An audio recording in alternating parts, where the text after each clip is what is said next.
Yo, yo, yo, yo, what's going on out there, fight world? It's your boy Money, and we back with another one, fam. And today, man, we gonna talk a few things, man. We gonna talk a few things. Let y'all boys get up in here.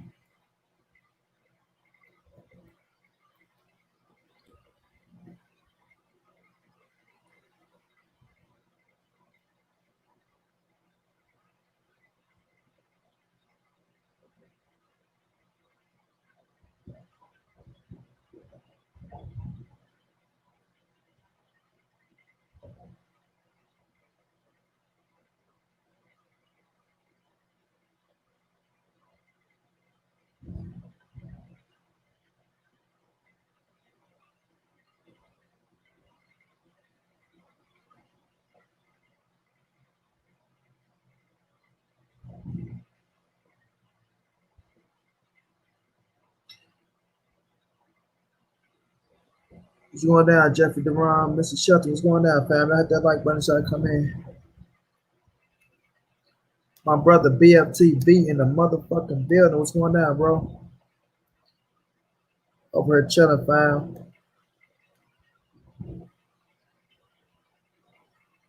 Let me know if you want to link BFTV or you just stop about to say what's up, bro.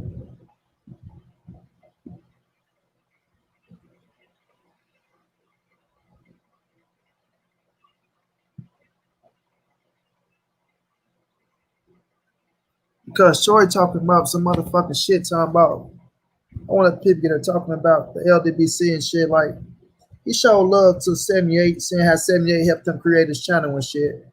But then he talking about how motherfuckers running wild on Terrence Bud Crawford and the LDB supposed to uplift all black fighters and not certain fighters. Like he want to say everybody going for Earl over Terrence Crawford, and everybody saying that Gary is ducking, that Gary is ducking Devin Haney, but but we won't say that Terrence that he's ducking Terrence Crawford and that he'll fuck Terrence Crawford. I mean that Terrence Crawford fuck Gary Russell up. But on the other sense, you know, he making it like the whole Ldbc, you know what I mean, just follow one narrative and shit. Like the Ldbc is just everybody just going for Earl over Bud and shit like that. And motherfuckers ain't showing Bud no love. You know what I mean? You know, I was on Crack Horseman Demotion channel and shit listening. Like I say, I listen. I don't give a fuck what a nigga say. Oh, you snooping around? Nah, nigga, I'm on your shit and I listen, nigga. Give a fuck how you niggas feel. But you know, Troy King was on that motherfucker, and I'm gonna play some of it. But you know, I don't give a fuck. Niggas go do run to the YouTube police on me and shit.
I'm gonna let some of this play real fast because they still live over there. The studio getting done and painted, so I gotta be. Let's not get this twisted for none of you weak ass niggas that's gonna be in here talking about, oh, Money Brown taking this to do content. Nah, nigga, I don't have to do none of that shit. I strolled past, I ran by the shit. I saw Troy King on there. I end up hearing him say 78 name. So when he said 78 name, I said, oh, what the fuck you talking about? You know what I mean? And I listened in and I ran across this bullshit every time about. Which he did show love at the same time. He still got a fucked up perception on the Ldbc and what the fuck you talking about. Because what the fuck you talking about ain't real and it ain't true. But that ain't the show. We just gonna knock this out the way, then I'm getting to the show. Wrong right now, but we just moved. Remember, I told you that, so I was like, man, I can't keep letting everybody be talking along with the Ldbc or whatever they be doing. I just can't keep letting that going on without enough balance. And you know what? I didn't know who the Ldbc was, bro. I didn't know who was the starter of that. And now when I really finally somebody told me who started the Ldbc, it kind of made me mad because dude who started it, he helped me start my channel before he even ever was an Ldbc. That shit didn't even exist. And when I met Cousin, him and Top Ennis helped me put together my joint because they was like people making too much money off you. So I do thank him for that. And then after that, whenever he started what he started, that's cool. But now your people running around just making false narratives and not in caught wind of what they doing. Listen, do what you want to do, but don't act like creating false narratives is not what the ESPNs and the mainstream media do. And that's the problem with these black folks. See, 78, see, I don't let shit slide. You hear me? Like 4 flats, I ain't letting shit ride, bro. So when this nigga come out and say this shit, like I ain't got no problem with the nigga, bro. I was gonna hit you up in your inbox, but I'm like, fuck it, I gotta get at this nigga, bro, because he's speaking bullshit. But I'm gonna let him finish, because like I said, these fuck boys will come over here. Oh, he taking their content. Nah, nigga, I ain't taking no content from you, bitch ass nigga. He said 78 name. I stopped to listen, see was he talking bullshit or not. And just like I thought, he talking bullshit. But trying to pay homage at the same. That's why I don't fuck with certain niggas, because don't pay homage in one sense and then try to talk shit in another breath. It's always gonna be da da da da. But nah, nigga, anything after a but, you know, it's bullshit. So you should have kept all the other bullshit before you even, you know what I'm saying, brought this shit up. But y'all know how niggas be trying to, like they some motherfucking. We gonna get in his ass though. Every time they keep running and trying to do what they slave masters be doing. So they not doing nothing different from the ESPNs and the mainstream medias. The Ldbc, yeah, y'all. Kevin is the one who started you. My homie. Yeah, he helped me start my joint. I talked to other bosses and everybody. No doubt, underground big bro. And now he done let his little group of gang or whatever then get out of control. And I get it. Y'all trying to help other people with racial bias against black fighters across the board. I get that.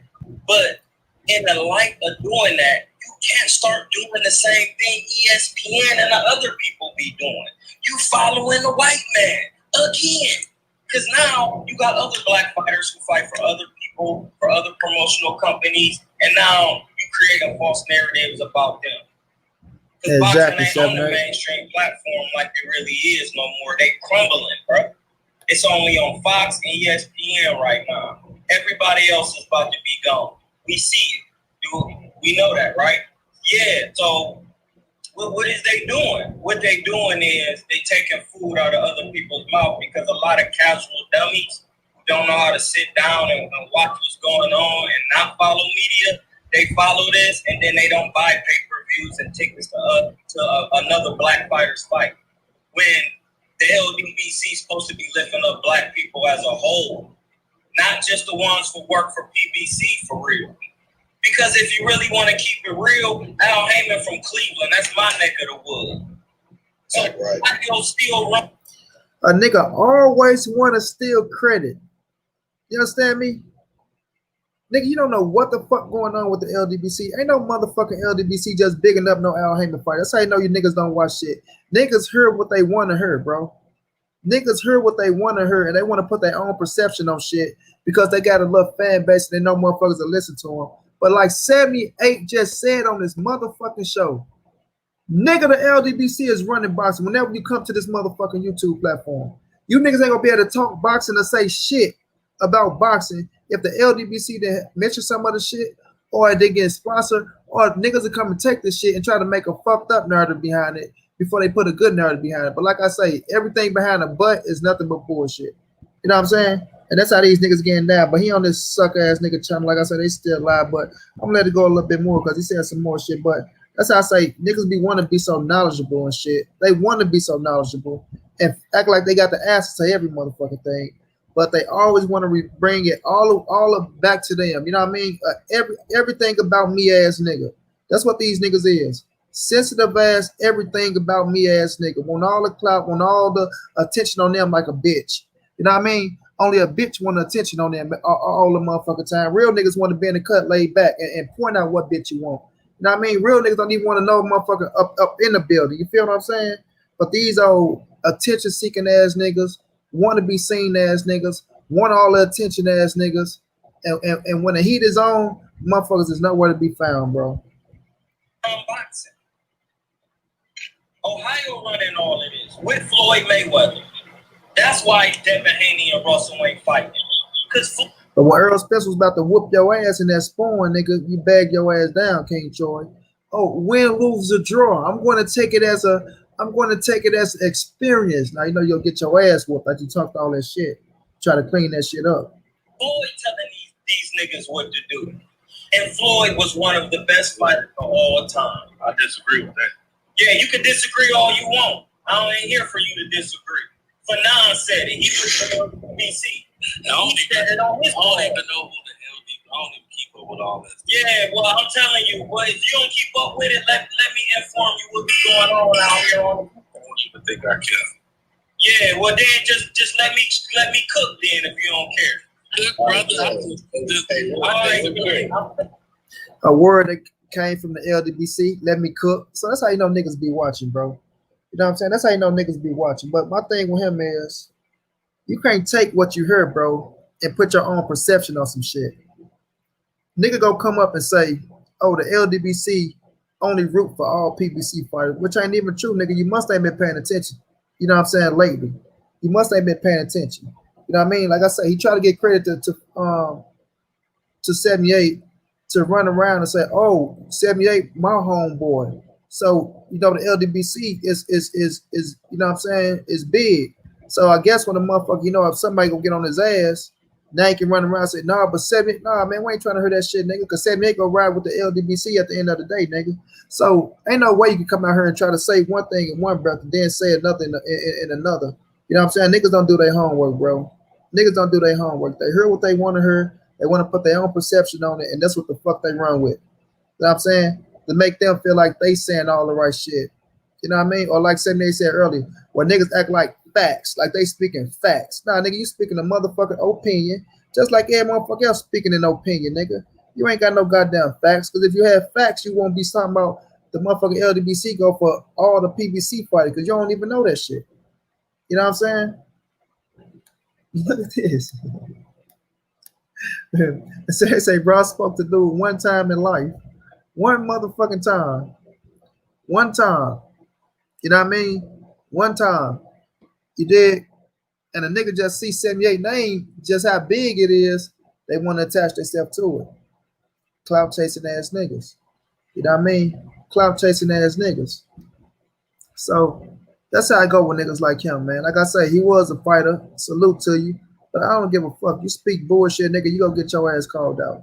You know what I mean? Ain't no motherfucker safe around here, nigga. You know what I'm saying? So him saying that stupid shit on that nigga platform to try to make a narrative out of some shit or try to make it like he's so down or like he know what's going on with the Ldbc. You don't know what the fuck going on with the Ldbc, man. You know what I'm saying? You niggas don't know what's going on. You niggas outside looking in. Outside looking in and paint narratives and shit. You know what I mean? And when you do shit like that, you always gonna be wrong, nigga. You feel me? You always gonna be wrong. So that's on that nigga, man. Like I'd rather get his ass on this motherfucking go heads up with his ass before I get to spilling this, that, and that. You know what I mean? What's going on, my bro Steve? Omega Red, seen and unseen, BFTB, everybody up in this bitch. We got the general in this bitch, Tony Rome. You know, so when niggas speak, man, niggas love to speak out of turn, bro. Niggas love to speak out of turn, bro. You know, and I guess over there he got that Troy King has that where he tried to be so aggressive. know what I mean? Like you try to be so aggressive and get loud. Like when dude just said something to him. Well, let me tell you, like, nah, that shit don't fly around here, homie. You better lower your motherfucking tone and speak like you speaking to a motherfucking man, nigga. If we having a conversation with each other, you know what I'm saying? Hell yeah, Marlo. Hell yeah, you have, bro. Hell yeah, you been a hater. Hell yeah, nigga been a hater. You know, niggas be haters out here, but they try to use 78 name and think it's gonna be cool. Nah, 78 gonna tell us to kill your motherfucking ass, nigga. You ain't getting no passes around this motherfucker. Nigga, you ain't getting no passes around this motherfucker talking stupid shit. Talking about, oh, I guess he let his little crew run wild. Man, shut the fuck up. Know what the fuck you talking about, nigga. You just talking.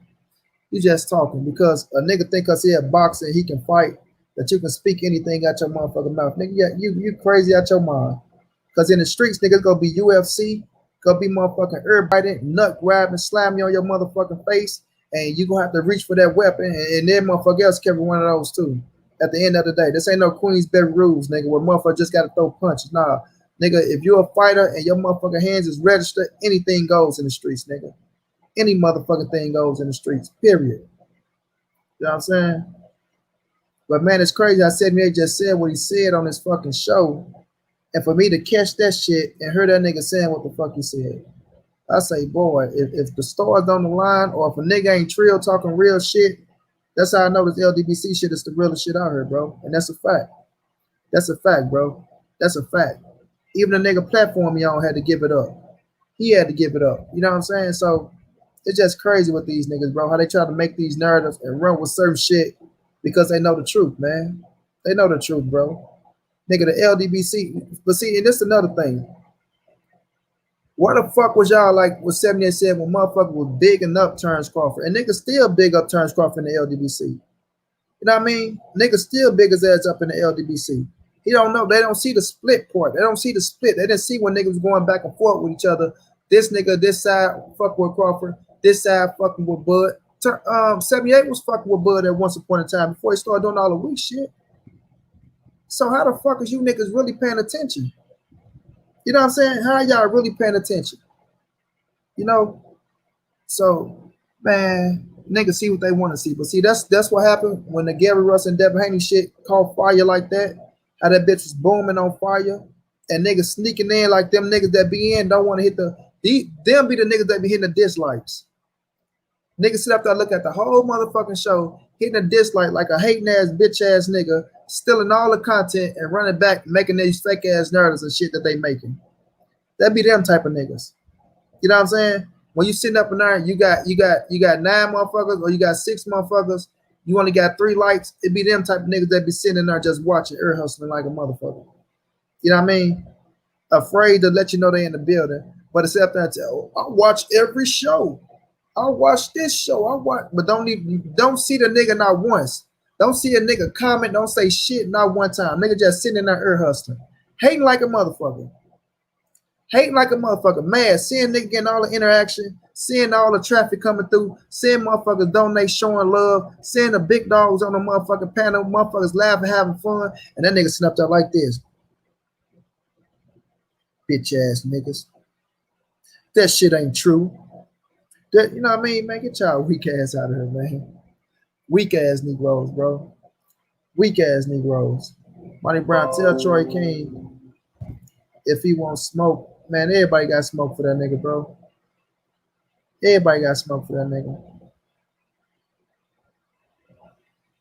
Yeah, they fight Saturday, bro. That nigga mentioned 78, but won't mention nothing about getting slaughtered in the graveyard. Hell no, he ain't, bro. Tony Rome, thank you so much for the donation, my brother. Much love, fam. He ain't gonna mention that shit, BLTB. You know the McMahon. Only how them niggas gonna mention your name is on some bitch shit. Them niggas ain't gonna mention getting their ass smoked out there fucking with you, bro. They know what comes behind that. They know what comes behind that, bro. These niggas ain't stupid. These niggas ain't stupid. You think niggas gonna put out shit where they got their ass embarrassed and disappointed, bro? You think they gonna put that out there? Hell no, they ain't stupid. They gonna go on another nigga platform, niggas that love to hate on the Ldbc, and try to kick it in and fit in there. You know what I'm saying? Trying to kick it and fit in on another nigga platform. You know? And guess what they gonna say? They ain't gonna say, Well, let's go over there and address these niggas. You know if they gonna say, come on over and hit the link. No, damn well, 78 ain't watching none of you niggas shit. No, BFTB ain't watching none of you niggas shit. You know what I mean? I'm watching niggas shit because I don't give a fuck. Like I say, when I come through, and I tell you niggas, I'm on your shit watching, bitch ass nigga. I'm gonna watch you because I'm gonna speak facts on your ass. I ain't just go on that bitch and just talk. I like to use facts and use these niggas' words against them. Use these niggas' words against them. You know what I'm saying? I ain't just gonna speak out, make up no false ass narrative. You know what I mean? I ain't just gonna make up no false ass narrative out of nowhere.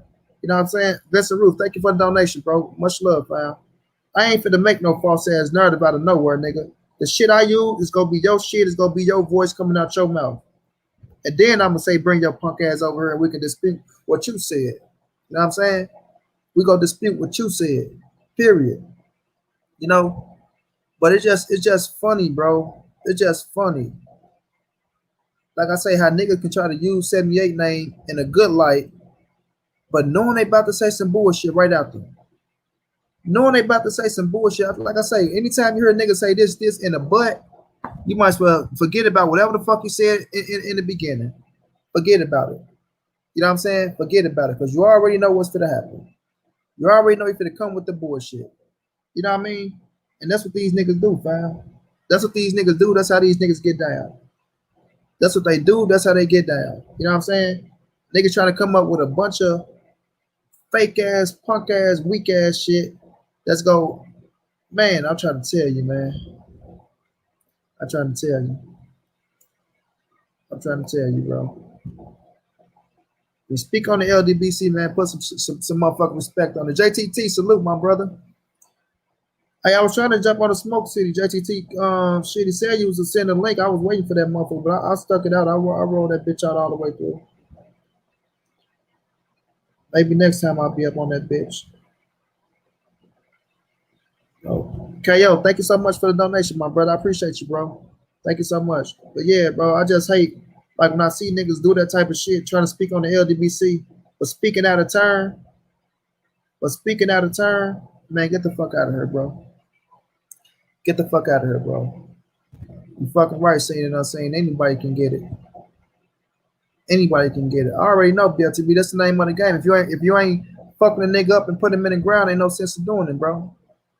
If you ain't breaking his motherfucking back and breaking his motherfucking neck and putting his ass in the ground, ain't no sense of doing it. You know what I mean?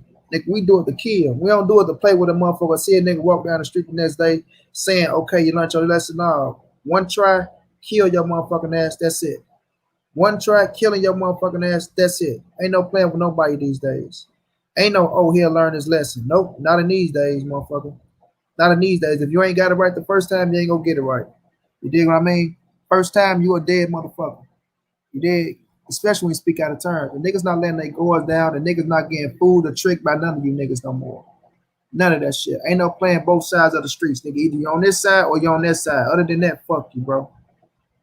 You know? No doubt, JTT. I'm gonna shoot it to you in the on the phone or the Instagram. But yeah, ain't no playing both sides of the streets. Either you're on one side or you're on the other, nigga. Ain't none of that. Oh, you know, but he's a good dude, but he's a nope.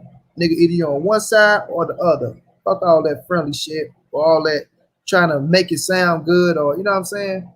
And this for the fuck niggas. This ain't for the real niggas. This for the fuck niggas. And they know exactly who they is, bro. They know exactly who they is. You know? It's just crazy though, man. How 78 said that shit and I ran across that. I say, man, ain't this some shit?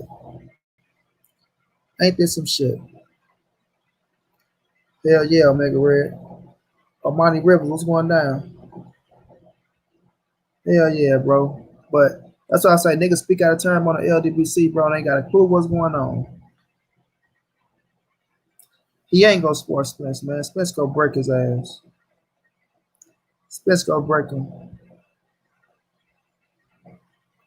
And they gonna use that ass shit as an excuse. He gonna use that ass shit as an excuse, bro. No. But see, that's the perception niggas be having, right? And they love using that shit, right? They love using that shit about the Ldbc. Don't never speak the truth about nothing. Like the first thing they want to come up with, Everybody under 78. Yeah, they all listen to 78. Or if he pushing narrative, that's the narrative everybody running with. Well, bitch, you never listen to Smoke. I mean, you never listen to motherfucking the Punch Junkie Morning Show in the morning. Because motherfucker JTT don't follow no motherfucking rhythm. That nigga bounce to his own shit. You know what I mean? This ain't no knocking no nigga. You niggas don't watch and motherfucker. You Troy came here from Ohio. You need to be subscribed to the Punch Junkie Morning Show. Everything Junior the Truth doing, you need to be subscribed to it, nigga. You need to be subscribed to it. You know what I'm saying? You need to be subscribed to it. Tony Rome, thank you so much, bro, for the donation, bro. Appreciate you, fam. Appreciate you. Much love, man. You need to be subscribed to it, nigga. That way you would have knew not to speak out of term. You would have knew that the LDBC don't push only one narrative.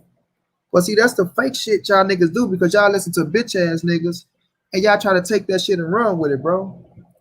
Y'all try to take that shit and run with it, bro. You know what I mean? The LDBC is a mind of their own, bro. Everybody think for themselves. Everybody think for themselves. You know what I mean? But motherfucker strong. Salute to KQKC Boss. What's going down, OG?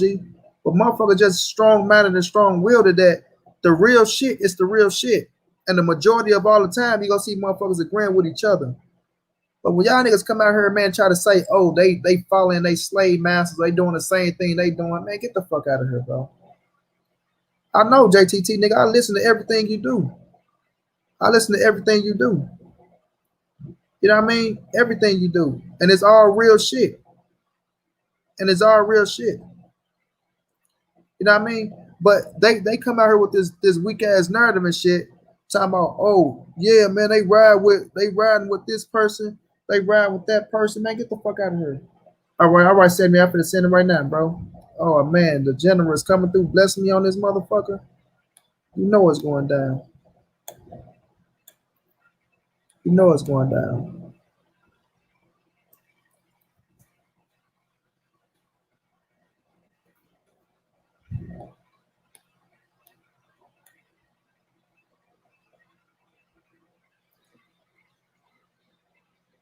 Yeah, man.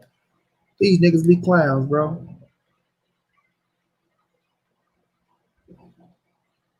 These niggas be motherfucking clowns.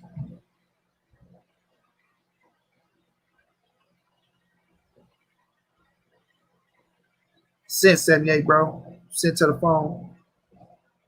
These niggas be motherfucking clowns.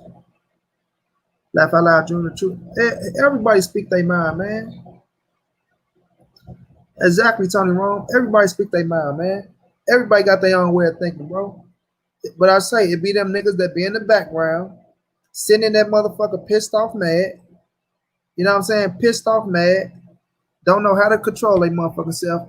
Hating on a nigga. And want to run around and make up these fake false ass narratives, bro. Be them type of niggas. It be them type of niggas. I told them niggas be there pout, got a fucked up look on their face, and wondering how a nigga doing it. Unbiased Cowboy fans going down. Troy King is a failed fighter that's mad his career didn't plan out. I ain't gonna knock the nigga about his career. He's professional, but the bullshit he talking about is bullshit, bro. It's bullshit. I'm just tired of hearing that weak ass narrative, man. I'm tired of hearing that weak ass narrative that they putting out there. Oh, if everybody ain't agreeing with everybody, then you can't be with them if they don't say this. Man, shut the fuck up. Facts, BLTB, bro. Facts. Niggas don't do their research, man. Niggas don't do their research. So I guess when everybody was going for Spence and JTT was going for motherfucking Sean Porter and a few other niggas that was going for Sean Porter, I guess everybody was going for Earl Spence then, huh? Man, we got the motherfucking Don Dada in the building, man. 78, what's going down, big bro? What's happening with it, homie? Man, chilling, man, chilling. I don't know how you on Money Brown TV, bro. For sure, man. You gonna be on my shit on Friday and shit, you know. Yes, Bro, I was just clicking through your shit, man, and I see something about Troy King and the Ldbc, so I'm like, I listen. And then I'm listening to it, like, what the fuck? Homie, look, first, let me say this first and foremost. Listen, bro, I ain't trying to embarrass nobody, bro, but I could have sworn I talked to that nigga one time, bro, like years ago. Like one of my homies, Town Biz, had hit me up and was telling me, hey man, this one cat, he a fighter, and he trying to get like some He trying to like get his YouTube channel popping and shit. He don't know how to do it. So I gave him some advice, only because Town Biz. I don't know, homie. Town Biz asked me to do some advice, so I talked to him. He seemed like a cool cat. You know what I'm saying? I gave him some game and shit like that, and he went on started his YouTube channel, but he wasn't really fucking with us, so I wasn't fucking with him. You know what I mean? That's just what it was. So you know what I mean? I ain't get no fuck either way. He a brother. I just try to help nigga out. And then I'm listening to what you said today, and somebody else texted me and said the nigga said we was a gang or some shit.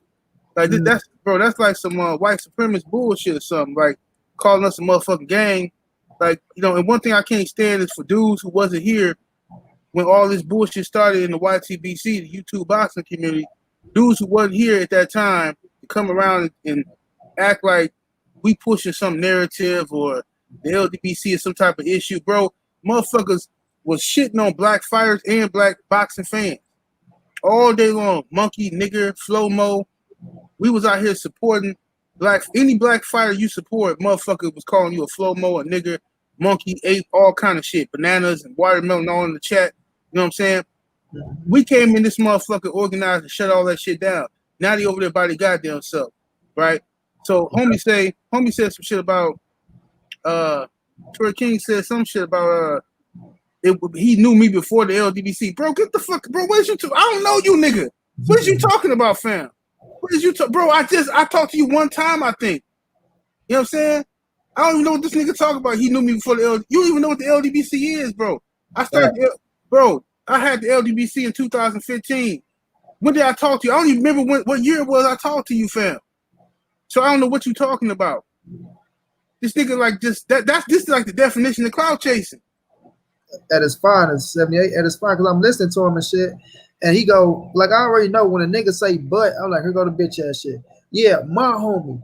You know, they helped me make my YouTube channel before any of them niggas was here. What the fuck you mean, any of them niggas? Nigga, don't nobody know who the fuck you is, nigga. When did you make when did that nigga make a YouTube page where nigga was saying, we listen to Troy King out on this bitch? Nigga, you went around with 78 now first started, nigga. So what the fuck is she talking about?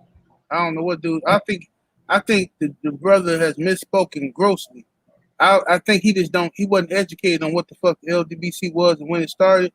And instead of doing his research and hitting me up or something, he turned around and probably listened to some hater videos or some shit and just started regurgitating shit and don't know what he's talking about and saying some shit about, you know. And one thing I can't stand when niggas do this, when niggas act like they fuck with me but they don't fuck with the Ldbc. It's impossible. You can't fuck with me and not fuck with my crew. It's impossible. I'm not that type of nigga. You know what I'm saying? If you don't fuck with my squad, then you don't fuck with me. Don't tell me. That's like a white man telling me, you know what? I like you, boy, but I don't like black people. But you okay. Fuck out of here with that shit. What is you talking about, bro? This nigga on some weird ass shit. I don't know what dude they're talking about. He could have just, if we cool like that, hit me up. Let me see if I got this nigga number in my phone. Let me see. I really need to make sure. Because I don't even remember last time. I'm going to see if I got old text messages or something. Let me see. Because that nigga, he talking about my homie. Like nigga, like you been fucking 78 since that nigga been in the joint. Like, bro, I don't have this nigga number in my phone, fam. Right, bro. I don't have his number. I just checked. I just typed it in. I don't have his number. Bro, I talked to this friend. I talked to dude one time because of Town Biz. My homie Town asked me to talk to dude to help him get his shit off the ground. And he said he was a fighter, a black fighter that was trying to get his shit off the ground. And that's why I tried to help the brother out. I don't know what he talking about, but he my homie or some shit, bro. No. I don't know this nigga, fam. I'm just being real with you. I don't know this nigga. You know, you ain't finna come out and speak. You ain't got no reason to lie or nothing like that, bro. That's why I say, but it was crazy, man, how you just said it on your show, bro. And I ran across that shit like that. I say, man, if the motherfucking stars on the line, I don't know what the fuck to do, bro.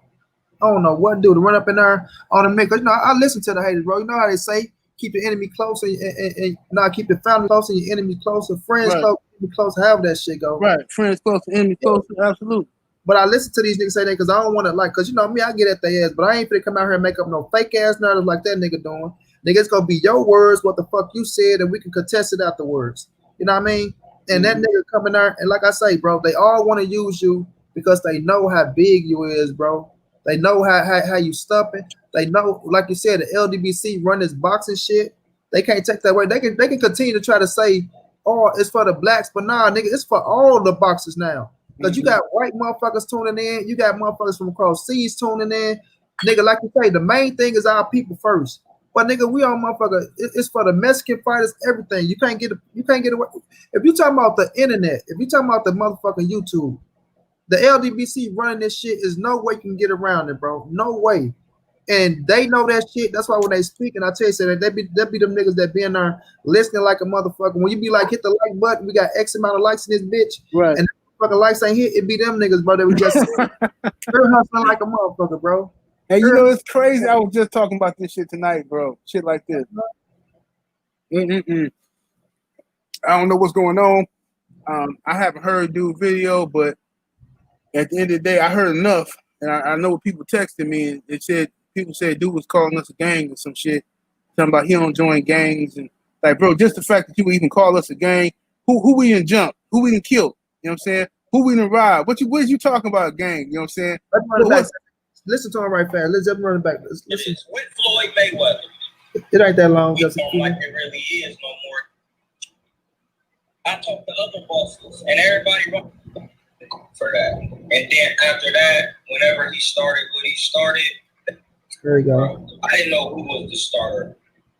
We just moved. Remember, I told you that, so I was like, I can't keep letting everybody be talking the Ldbc or whatever they be doing. I just can't keep letting that going on without enough balance. And you know what? I didn't know who the Ldbc was, bro. I didn't know who was the starter of that. And now when I really finally somebody told me who started the Ldbc, it kind of made me mad because dude who started it, he helped me start my channel before he even ever was the Ldbc. That shit didn't even exist. Man, talk to us. When I met Cousin, him and Tao Business helped me put together my joint because they was okay, that's true. That's part true. So I do thank him for that. And then after that, whenever he started what he started, that's cool. But now your people running around just making false narratives and not in caught wind of what they doing. Listen, do what you want to do, but don't act like creating false narratives is not what the ESPNs and the mainstream media do. And that's the problem with these black folks every time. They keep running and trying to do what they masters be doing. Hey, what false narratives is he talking about? Do you give some examples? That's what the fuck I'm saying, nigga. What false narratives you talking about, nigga? Right. Like, nigga just make that shit. Yeah, I want to hear what the false narrative is that we creating, that everybody else creating and all this. Because he just liking us to ESPN. And if that's the case, show me your videos where you calling out ESPN and you calling out everybody else. You know what I'm saying? Because you saying you calling us out. So show me if you likening us to them, show me your videos where you calling them out for they false narratives. Because I don't know what you're talking about. False narratives we create. Here you go, saying yeah. Different from the ESPNs and the mainstream medias, the Ldbc. Yeah, yo, Kevin is the one who started you, my homie. Bro, fuck that. No, cut that shit out, bro. Cut that out, bro. Hold up, bro. First of all, Nick called me Kevin. Kevin, okay. That's what I said. I said you bitch ass. The nigga called me Kevin on some police ass shit for one, like he know me personally, right? And then say my homie. Like, nigga, if I'm your homie, how you don't know I started the Ldbc? If I'm your homie, how you don't know none of this shit? You don't hear just ranting and raving, bro. This nigga, man, bro. I don't even want to say nothing else because I can see now I'm giving the nigga way too much shine. Right. So we gonna stop right there. But this is the thing. The only nigga that's gonna call you by your motherfucking government name is the motherfuckers you grew up with since a youngin', your motherfucking family member, your mama, or your real motherfucking nigga. Nigga, you ain't even got the nigga. Listen, nigga, to you, nigga, it's matter of fact, nigga, to you, it's the Don, nigga, it's Godfather. You kiss the motherfucking ring, nigga. That's what you do, nigga. He gave you a jump start, nigga. That motherfucker, he did more than your motherfucking boxing career did. But when you come in here and try to talk about call a nigga by their motherfucking government name like you really got clout like that, or you really fucking with a nigga like that, man, you been and got your ass slapped down out here, bro. And I don't give a fuck how tough you think you is, how rah you think you speaking to none of that shit. But when you speak on a motherfucker somebody's name, nigga, you better have the facts right. It's like a nigga that's a bitch ass nigga say, man, I used to slap around, just come up and call me, hey, man, I'm gonna smack the shit out your ass, nigga. I'm calling my name like that, like we cool. You know what I'm saying? Like, man, these niggas crazy and out of pocket, bro. I don't know what dude talking about, fam. He like this shit like some. I ain't never been through no shit like this before. Homie act like me and him was friends and some shit. Like, bro, I talked to you one time and gave you some advice on your channel because one of my homies asked me to do so. And now you on here calling me by my first name. This some police ass. I'm uncomfortable now.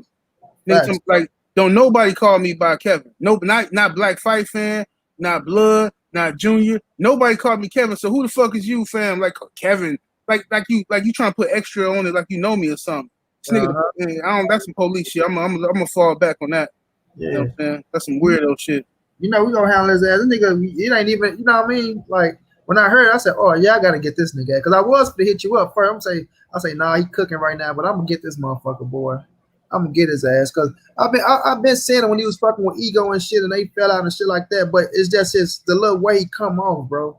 The way he come off like he's so arrogant or like he just know every goddamn thing, and the loud like if a nigga speak, he try to overspeak a nigga. Like, come on, fam, that shit ain't gonna fly. That's the thing. I don't even know what dude be talking about. Like, I haven't heard from dude since I talked to him. Maybe once or twice I might have seen a video or something. Matter of fact, I think I seen him on BFTB joint. I saw him on BFTB joint. But you know what I'm saying? But like, bro, I don't like that's some misrepresentation like a motherfucker acting like we friends. But a lot of niggas do that to me, bro. A lot of niggas do that weird shit, acting like, you know, it misrepresenting. That's why I don't like talking to niggas. I don't like niggas having my number, none of that shit, because niggas will take that shit and run off with it like it's some old, oh yeah, I talked to 78 and this what's going on. Like, huh? Nah, fam. Nah, that ain't how that shit going down, you know what I mean? But yeah, I just want to come clear that shit up, bro. I ain't even gonna watch the whole video. I just want to say that that's some bullshit, bro. They call me by my government and shit, bro, like he know me. That seemed like some nigga got paid to say some shit or something. I don't know what the fuck that's about, bro. Keep his ass away. Look, y'all already talking about niggas working for Al Heyman and shit like that. So yeah, you gotta watch him. Right. Al Heyman ain't never gave me shit. Man. You know what I'm saying? You know what I mean? I don't even fuck with the PBC like that, quiet as kept. But everybody who know me know that though. So you know what I mean? So you ain't seen me doing no videos promoting the Charlo fight. So what's this nigga talking about? He just saying shit because he listening to them haters. Niggas. Yeah. But anyway, bro, I'm finna get up out of here though, man. I'm gonna holler at you though. Good looking out. No doubt, honor though. Honor. I'll fuck with you on Friday. For sure, fam. Yes, sir. Yes, sir. Yeah, man. Big dog came through fucking with me, man. But yeah, man, these niggas, man, they be speaking. Hey, bro, look, this crazy. Look, my nigga Keon just email saying the nigga Troy King was talking slick on the net about the Ldbc. He say in all type of shit and was talking about EJ Slick. So I said, nigga, all type. I said, nigga, wasn't you supposed to support EJ? The nigga go. He said the nigga go around the question and get mad. Oh yeah, we know. He said nigga go around the question and get mad, talking about nigga, I want to support you now. I said shit. I was just asking you a question, but yeah, what's good? I'll support you. I'll be in Detroit soon, and you in Ohio, right? Yeah, man. Yeah, but you know, that's why I say, man, these niggas be talking, man. To my brother Tank, thank you so much for the donation, Tank, my brother. I appreciate you, champ. These niggas be talking, bro. Yeah, they just be talking, bro. Like, these niggas don't be having no true motherfucking facts about nothing. And I didn't even know BFTB cooked his ass, bro. BFTB, you still in here, bro? I didn't know BFTB cooked that nigga. Say, John Harper, fuck what you came here for, nigga. Oh, yeah, hell that ass, man. Fuck all that shit.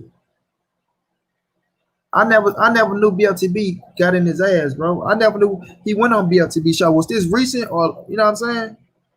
I never seen that part. You know? But the nigga talking like he just know what he talking about. I hate niggas like that, bro.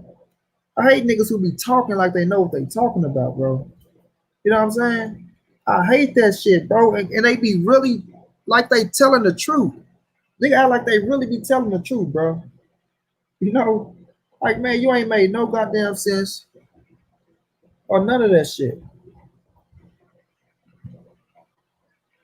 But these niggas really act like they be really telling the motherfucking truth. Yeah, BLTB, I didn't know you cooked that nigga, bro. Let me know if you want the link, champ. Omega Red, thank you so much for the donation, my brother. I appreciate that, fam. Really do.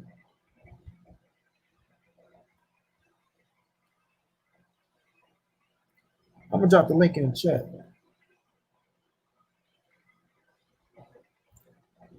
But man, these niggas, man, I, I'm gonna try to see if we can get that nigga. See, when BLTB cook these niggas, they not gonna want to come back. They not gonna want to come back. You know what I'm saying? The first thing they gonna say is, man, we know how these niggas get down, man. We know how these niggas get down. I gotta go find it though. Like I don't even remember. Like was this back then? I don't remember seeing that.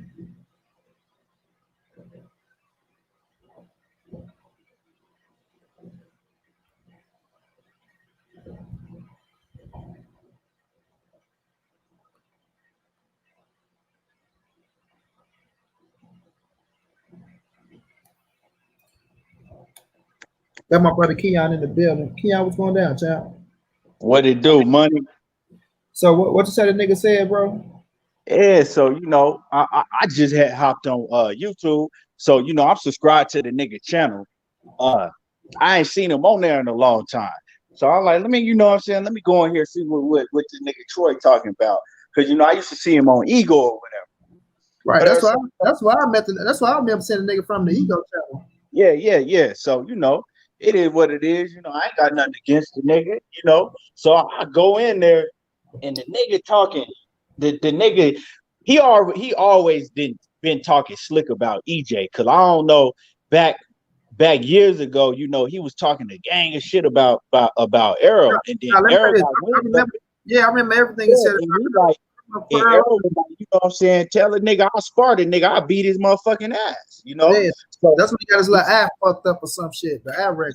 So he was like, when my eye is, when my eye get better, I'm gonna go down there and I'm gonna get that work. I get to work with him or whatever. So and so I went in there and I forgot what he was talking about, but it was some shit about Errol Spence. And then he just started talking hella crazy about the Ldbc and them niggas this, and you know what I'm saying, just talking real crap. But before that, I was just like, what you supposed to, spar EJ, because he was on that subject. And so I'm like, wasn't you supposed to spar EJ? And I was just really asking the nigga a question because I think it was before, I just had got in there, so I didn't even really know what he was talking about at the point in time. So I just asked the nigga a question. So the nigga felt some type of way, like, oh nigga, you know what I'm saying? Shit, it's just sparring, it's just work. But shit, nigga, I want to spar you. I want to spar you now, nigga. Nigga, what's up? I want to spar you. So I'm like, so I told the nigga, like, nigga, I'm just asking you a question, but shit, nigga, shit, I'll spar you. Nigga, I don't turn down no fade, nigga. Like, right. Okay, shit, I'm like, you in Ohio, right? I'll be in Detroit soon. You know what I'm saying? I'll be in Detroit soon. You in Ohio. I know that Ohio and Detroit ain't that far from each other. So I said, yeah, I don't have no problem with sparring, But the question is, what happened to you sparring EJ? He tried to squash that shit. Huh? I seen Earl, man. He tried to squash it. I seen Earl. We talked. You know what I mean? This and that. Because they think Earl seen his ass in Vegas. Yeah, but you see, but I seen right off the bat the energy wasn't the same. You know what I'm saying? Mm-hmm. I see right off when I brought up EJ, the energy wasn't the same. So the nigga got mad real quick. Like, nigga, what you get mad for? I asked you a simple question. Cause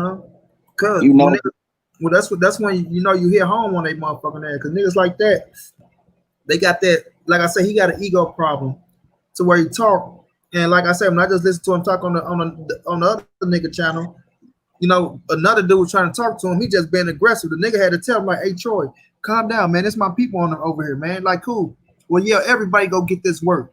He talking like this. I'm talking facts. Man, you talking motherfucking opinion, just like every motherfucker else, nigga. Talking about motherfucking facts. But he, like I said, he always had some little thing against EJ. You know what I'm saying? Period. I mean, I bet you niggas been seeing that shit for years. That's why EJ was like, shit, nigga, I'll spar that nigga or whatever. But that's between them. But then, so I stayed in there a little bit, you know, or whatever. And I see he was just talking, you know, real reckless about all them LDC, them LDBC niggas, this and that and this. And I ain't even know he had a problem with, you know, the LDBC. So I don't know where that shit came from, but I said I only stayed in there a few more minutes after that, so I don't even know what he was talking about after that. Yeah, I listen to that nigga talk. Like I say, I ran across shit. I wasn't trying to sit in there and ear hustle with shit like that. But when I ran in, I swear, as soon as I bumped in, he said, Kevin. Yeah, the one that started there. I said, what the fuck this nigga talking about, man? He didn't mention me, though, and I handled that nigga. BFTB, he probably did, bro. It's like, when because I was heading over to Smoke City, bro. So I heard what he said. Yeah, like, nah. That's Yeah. that's what got my attention, because he was talking about BFTB. Yeah, Talking about that nigga, that clown ass nigga, yeah, BFTB. jump on, BF. I put the link in the That's what caught my attention, you know. And then he was saying some I don't remember. I got to go back, but the nigga was saying a lot, you know. Yeah, bro. That's all he gonna do is talk some bullshit. You know what I'm saying? But like I say, bro, it always comes down to like cats thinking because they fighters that what they say is right, or they'll get more credit or more clout than what, you know what I'm saying, what we'll say. Nah, homie, that shit don't work like that. That shit don't work like that. You got to stand on that shit, nigga. Because if you ain't speaking truth, you speaking bullshit. You speaking bullshit. You say he can't be able to be, your video will pop up in the search engine. Then even more people will see the massacre. Oh, I gotta go see that shit. I gotta go see that shit with BLTB and him, bro. Because I did not know that they came on BLTB channel. I don't know how the fuck I missed that. You know what I'm saying? I don't know how the fuck I missed that, bro. Yeah, I missed it too. I don't know how I missed it too.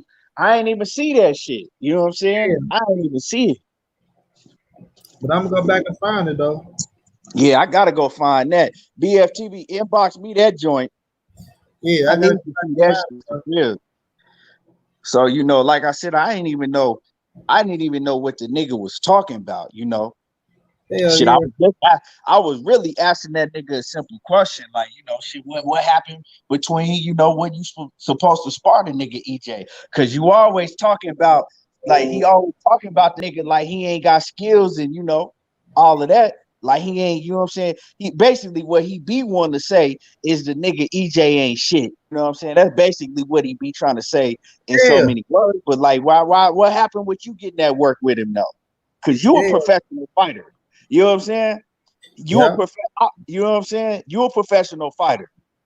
He a professional fighter. What happened with you going to get that sparring work? That nigga don't want that work, man. That's why the nigga was, I'll spar you though. Nigga, I want to spar you now. Nigga, what the fuck I gotta do with, you know what I'm saying? So every nigga that come on here and ask you something like that, you want to spar them? You gonna fight every nigga on the motherfucking internet, nigga? Earl gonna beat his motherfucking ass. That's why that nigga ain't want no problems. Yeah, already. But like I said, you know, I don't duck no fade. I'll spar the nigga. Hell yeah, bro. You know what I'm saying? I heard a nigga talking like, that's when he had the one cat in there and shit. And he was talking about earlier in the Kara Brooks fight. Oh, KQKC say send him the link. Somebody, damn. I got you, KQ. But yeah, you know. I gotta see that though, man. I gotta see that. Like I said, you know, I thought the nigga Troy was cool when I used to listen to. I thought the nigga was funny to me. Back when I used to listen to him on Ego, the nigga was funny to me. It used to be cool until I seen him start talking that shit about Earl. Yeah. And like he was hating on Earl over some, I don't know what the fuck. He's not this, he's not that. Like he just trying to be too motherfucking. I don't know what to say about that nigga, bro. But I just know one thing. Earl was gonna beat his motherfucking ass. Oh yeah. You know what I'm saying? You already know he did not, you know, the energy changed. Cause you know how you know, that nigga, the nigga Troy real aggressive. You know what I'm saying? He real aggressive, but that energy changed. That energy changed when EJ was, you know what I'm saying, when shit got real.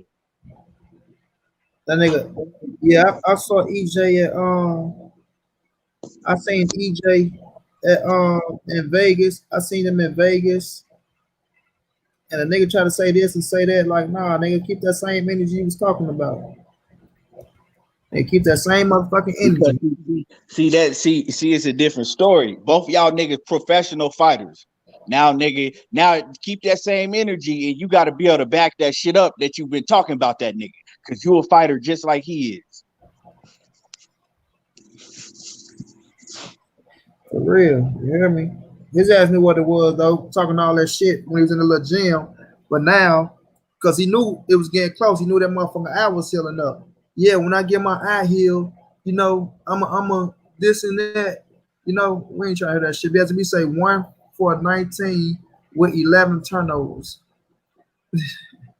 Hey, this nigga, hey, I don't even, man, I gotta see that shit. I don't even know why you would go to the grave digger. Why you would even go to the graveyard? Because he didn't know he But was.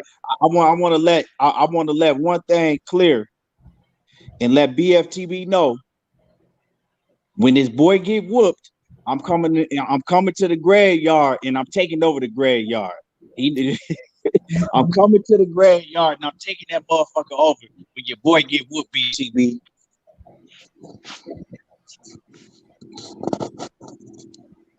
But yeah, though, bro, it's just like, but this, like I say, that's what I hate when they trying to bring the nerd on the LDBC, bro. And this shit pissed me off so fucking much, bro. I swear. LDBC a code. Whatever they say, everybody got to go along with it. And that's what he's saying. He's talking about people paint false narratives. What false narratives, like 78 said? Oh, everybody going against Terrence Crawford. Everybody not going against no damn Terrence Crawford. You know what I'm saying? Everybody not going against no damn Terrence Crawford. That's a false narrative. Oh, they was going against Gary Russell over they was going against Gary Russell over Devin Haney. You know what I'm saying? They're going against Terrence Crawford over Gary Russell. Like, what are they going to do? What is, like, man, come on, bro. Come on, bro. I got Loma getting flatline. I'm going to give you the key. Say, I'll give you the key. Why Man, hey. Yeah, man, like you say, he be making up shit. 78 said he don't even know the nigga. Talk to the nigga once. You know what I mean? These cats crazy, bro. These cats crazy, bro. These cats be looking for clout. But see, shit don't go unnoticed, man. What y'all say, I gotta stand on that shit. You know what I'm saying? What I don't know why niggas get so personal and get so mad when niggas speak facts about Terrence Crawford. Like, you know what I'm saying? I mean, what's wrong with niggas wanting him to fight somebody? That's it. Ain't nobody going against Terrence Crawford. We just want to see the nigga fight somebody. But you know how these niggas be, bro. Like, they want to go, like, they want to seem like they going against their own kind. But when they look at the LDBC, right, they look at the LDBC as being a popular crowd. Everybody want to go with the popular crowd. Oh, nobody want to challenge. So I guess if they say some different shit, it make them feel different or some shit or whatever the fuck they think they standing on, bro. You know? So it's crazy, man. It's crazy with these cats. You can't win or lose with them. You know what I mean? You can't win and lose with them. So, like I say, they'll sit up there and they'll try to say some good shit about 78. I think that's like motherfucker going to Phil Knight. Oh, I'm so good with Phil Knight. But, man, fuck Nike, man. You know what I'm saying? Nikes and shit, like, fuck all that shit. Like, nigga, you got to be crazy out your mouth. Crazy with everything you're saying out your mouth. You know what I'm saying? Like a motherfucker come to you, Keon, or Keon, man, I'm cool with you, bro. But man, fuck your little brother and your cousins, bro. Them niggas, bitch ass niggas, they hoe ass niggas. Like, yeah, but hold on, nigga, you got me fucked up. I'm riding with my family, nigga. Is you crazy, right, nigga? Like, that's where they get fucked up at, bro. Right. PBC is squeezing bud out, and that's facts. PBC squeezing bud out. Now, what you mean PBC squeezing bud out? Now the link is in the chat, so you can hit the link and come on in and tell us what you mean by PBC squeezing bud out. Cause y'all niggas love bringing that shit up.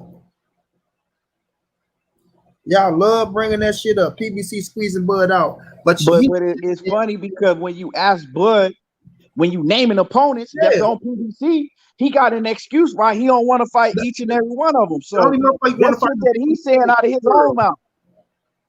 The only motherfucker he want to fight from PBC is Earl. The only one he want to fight is Earl. So how can anybody be doing anything to Bud when he's saying this shit out of his own mouth? This ain't nothing that I'm telling you or you know what I'm saying. This is what he's saying out of his own mouth. Facts. Ain't nobody put words in that nigga mouth. Ain't nobody got their hand in that nigga back like he a puppet. That nigga saying what he want to say out of his own mouth. Facts, bro. Corner girl, salute to you, Queen. Man, how the fuck is they squeezing Bud out? But he only screaming out like, nigga, he the champion over there. There's only 2 champions on PBC, Earl and Pacquiao. We know he ain't getting Pacquiao. This motherfucking promoter don't want to pay Pacquiao. We know he's not going to get Earl right now. Now he the champion. Every motherfucker else he want to fight, they got to make the offer.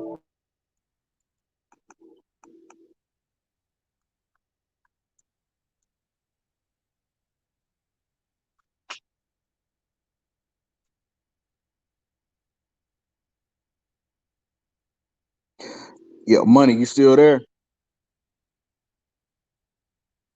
Where this nigga?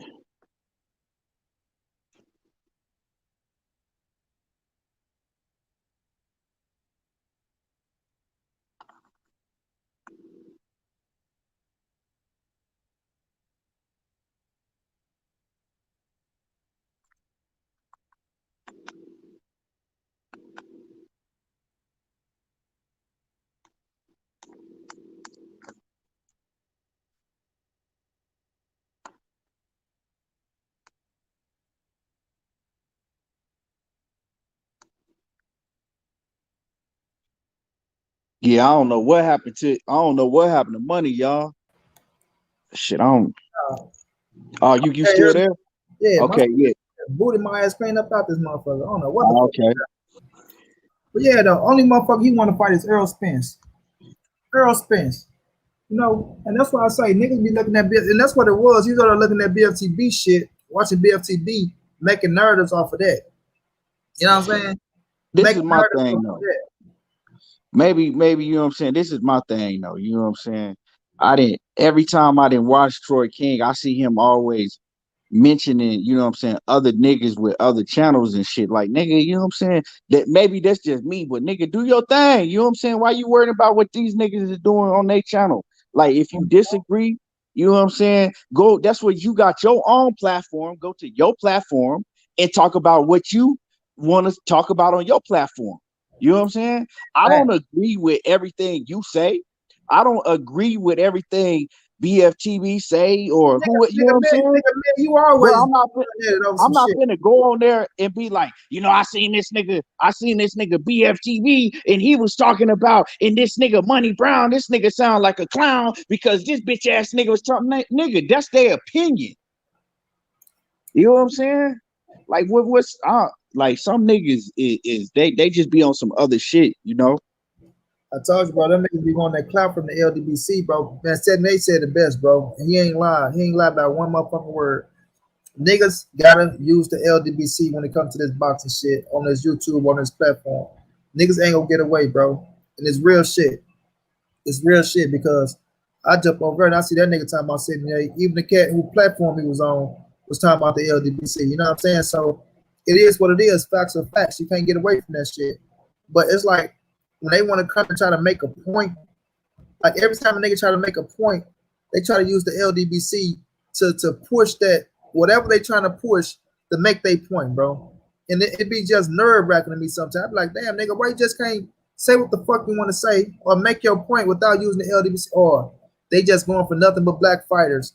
They just doing this. They just doing that. Like, man, of course, like 78 said, it was created because black fighters was getting shitted on. They weren't getting their justice and the credit they deserve. So me and a few of the brothers came along and created a platform to represent our motherfucking culture which I don't fucking understand how you motherfuckers not gonna sit up here and represent your own culture. You always gotta find a way to discredit the shit.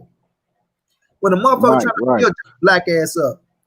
You know what I'm saying? You call them to help you build your platform. And they help you build your black ass up.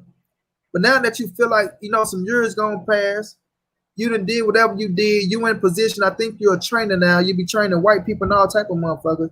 So I guess now you in position to where you want to say, or you know what, I don't think they are good for the community, or do whatever you want to do. But don't make false narrative. What false narrative did they make, motherfucker? Put it out there. What false narrative? Don't just say they make false narrative, then don't, you know what I'm saying? Oh, yeah, y'all, Keon just be lying on shit. Keon just be making a false narrative. Y'all shouldn't listen to him. Okay, but what is in my back here? But what did he say? What's the narrative? Now I ain't gonna tell y'all what the fuck he was saying. I'm just gonna tell y'all that motherfucker no, you the one making false narrative about throwing salt on the motherfucking name. And ain't got shit to back it up, no facts or nothing to back it up. You know what I mean? Because when you talking about, oh, they just ride with the PBC, or they just do everything the PBC say, everybody on the PBC thinking, that's a motherfucking lie. That's a lie. That's how I know you're not watching every motherfucker in the Ldbc. You just watching what you want to watch, you hear what you want to hear, and you want to paint the picture how you want the picture to look. Even if it's a fucked up picture, you still go paint it how you want it to look. You know what I mean? The cats like that, bro, you can't trust niggas like that. You can't trust niggas like that. We already know, kid. We from the streets. We know fast talking and stick talking motherfuckers and niggas that know how to try to play both sides to get a motherfucker knocked off and shit like that. That shit ain't gonna fly this way, homie. You dealing with real, like y'all. I don't know. I don't know who they think they be fucking with, key, or who they be dealing with. You know what I'm saying? Like they got some short changed ass niggas around here, but nah, that shit don't fly around these parts, bro. You got well school street niggas around here, homie. Well school. You know what I mean? Well schooler than you niggas. Why y'all think y'all trying to pull shit over motherfuckers' eyes, bro? You dig? So they can cut that shit out. Shit just be, man, shit be crazy to me. Niggas be funny acting, man, for real. Hell yeah, bro. Hell yeah, bro. Like I said, I just be listening to niggas, man. Niggas want to play both sides of the street. Niggas want to play both sides of the motherfucking street. Oh, be for me to send you the link to you. Damn, I'm thinking I'm putting that bitch in the chat and shit. My bad, bro. Damn. But yeah, lame ass nigga, man. Damn, what the fuck I want to? Damn, my bad, BLTB, bro. What the fuck is my email thing? Here we go. Yeah, but niggas like that, man, like niggas like that, bro. I never, like, I always looked at Troy King as, I had respect for his ass, but then again, it's like, bro, you a nigga that's a two-timing ass nigga. I'm gonna say that. But there you go.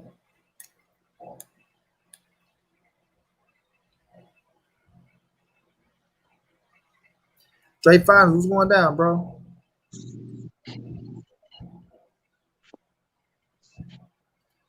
Earl ain't fit pay the nigga no 10,000 score. I don't know why BLT ain't coming through though.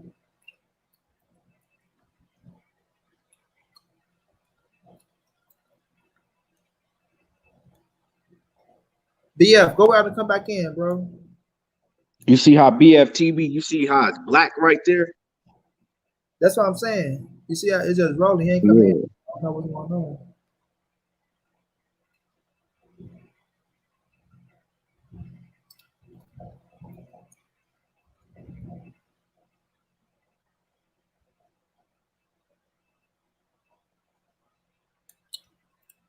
BF, it ain't let you connect, bro, for some reason.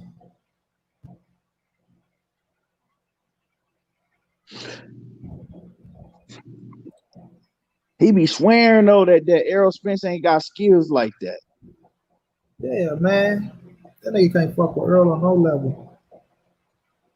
He said that I did catch him. I did. He said something about Terrence Crawford. He said Terrence Crawford. Oh yeah, no, because he was talking about the A side and B side. And he said, ain't no way Terrence Crawford don't deserve. Of course he gonna get 50-50. Look at his accolades. He done way more than Errol Spence in you know what I'm saying?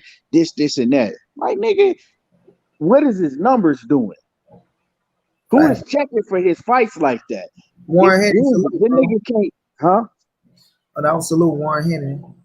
Go ahead, bro. I'm trying to figure out how to get that. Like, come on. I mean, anybody with common sense know that he don't deserve no 50-50 against EJ unless Errol Spence just say, fuck it, I'm going to give you 50-50 to be cool like Wilder did to Tyson Fury. Other than that, what has that nigga done? I don't give a fuck about what he did at 140. That don't mean nothing now in the 147-pound division. What he did at 140 granted him a title shot as soon as he stepped in to 147. He already got his blessing. You know what I'm saying? That was his gift. Jeff Horn was his gift for doing what he did, becoming undisputed at 140. He don't get no more gifts. Uh-huh. You know, he didn't unwrap his gift. He didn't use it already. He don't get no more. Focus ball say he'll fight Troy King. But yeah, though, bro, like my thing is, like, if you wanna support Bud, when you say people be debating against Bud and shit, or people going against Bud, people like to say the Ldbc, I mean, I would say the PBC stalling them out and shit like that. Why the fuck is Bud not having this promoter who is the man that's gonna give him the fight?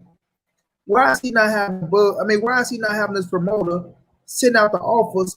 And if they say, for instance, Keith Thurman 10 million, we ain't gonna give you 10 million, but send him an offer for 7, send him an offer for 6. You know what I'm saying? You want Danny Garcia, no 3 million, but we know Danny was waiting on Earl, so that's another situation. But you got Ubers over there, you got Sean Porter over there. Why they not trying to make that happen when they mention the PBC name? Right. You know, like I say, I want to see the Earl fight myself. I want to see the Earl fight. I'm not dissing the Earl fight or shit like that. But at the end of the day, that's not the only big fight that's over there, bro. When Earl couldn't get who he wanted, that nigga without a fought who he had to fight. You know what I'm saying? But it's just when people do that type of shit. My brother Steve saying, wow, because I know he for Crawford, want to see the Crawford and the Earl fight. But facts are facts, bro. Facts are facts. If you can't get one fighter, you get the next fighter. If you can't get that fighter, then you get the next fighter. But it's fights out there for Bud over on the PBC side. Everybody not ducking them, man.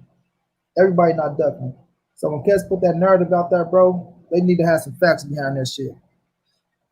They need to have some facts behind that shit. And that's just real shit, bro. That's just real shit.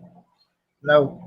But when they look at the Ldbc, they try to take that shit and run with it and try to make it like everybody it's on a one narrative thing, like it's a code or something, like, oh, it's a code, and all like the stupid shit they be saying, man. I'll be looking at that shit like, man, these niggas crazy. 140 pounds is small potatoes comparison to 147 pounds. It's where the big dogs play. You did. Bud hasn't done nothing at 147 but fight bombs, and he definitely don't want any smoke with any other top welterweights.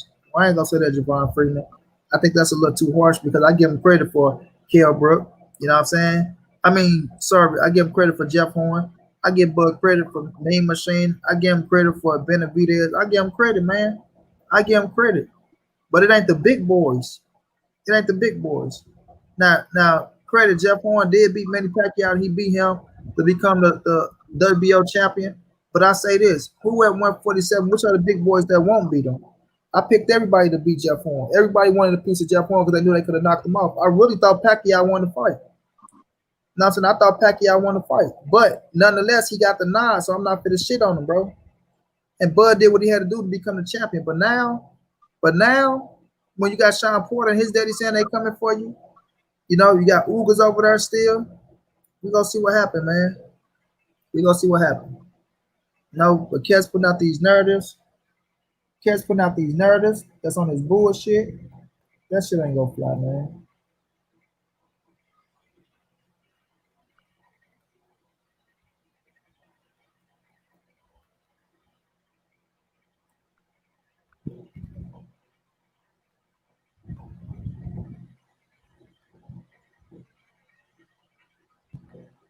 I'm testing it too. Man, What's up with that? I keep hearing people talk about that Floyd Mayweather, that YouTube cat. They man, don't tell me that's true. Jake Paul, I don't know about that Yeah, shit. I don't know. I ain't seen nothing I about hope it. that shit ain't true. For real, I hope that shit ain't true. I ain't seen nothing about. I seen somebody. I think I seen Blue Blood put something up on it, but I ain't even look at Blue Blood video on it because I say I don't even want to see no shit like that. I'm gonna tell you like this: if Floyd Mayweather do fuck around, if Floyd Mayweather do some shit like this, that Yeah. nigga ain't nothing. He that nigga ain't no more now than a high price motherfucking prostitute. All he doing is man making events, stealing money. If he go fight a Like Jake if Floyd Mayweather take his ass in there and fight and Jake fight Paul, Jake Paul, my nigga, he ain't nothing more than a high price prostitute from now on. You know what I'm saying? And what I mean by that is he a nigga that'll do anything for some money. You know what I'm saying? You gotta draw the line. It's I'm damn boundaries to this shit. I'm damn sure ain't buying that shit. You Bro, gotta draw. You know what I'm saying? I know the nigga. I feel the nigga getting his money. You know what I'm saying? I feel a man going and get his money, but at some point you gotta draw the line. You know what I'm saying? Like, okay, my career, I'm bigger than this. You know what I'm saying? I'm bigger than this. Like this, I should be above doing some shit like this. some shit So like that, if he go and do this shit, he ain't nothing more than a high price hoe, a prostitute. what G Money say? You ain't nothing but a high price hoe. For real, man. I ain't You know, got a high price prostitute. You know what I'm saying? I Bitch ain't will got do nothing anything to for some bread. You know what I'm saying? Bitch will do anything for a certain amount of money, and that's what he is if he go and do that. I hope Floyd don't go and fight no Jake Paul. Straight up. That's what it's looking like, bro. I ain't got shit to do with that, man. Just say this business. I ain't got nothing to do with no damn Jake Paul, Floyd. I don't even want to see But no shit like so J.A. that. Dixon said he don't want to see no exhibition fights. He said, and that includes Roy versus Mike. But that's different. You can't compare Roy Jones and Mike Tyson to motherfucking Floyd Mayweather and Jake Paul. Jake Paul is not no professional fighter. Right, we Roy talking Jones and Mike Tyson, they had excellent careers. They Hall of Fame fighters. So you know that's a whole different thing.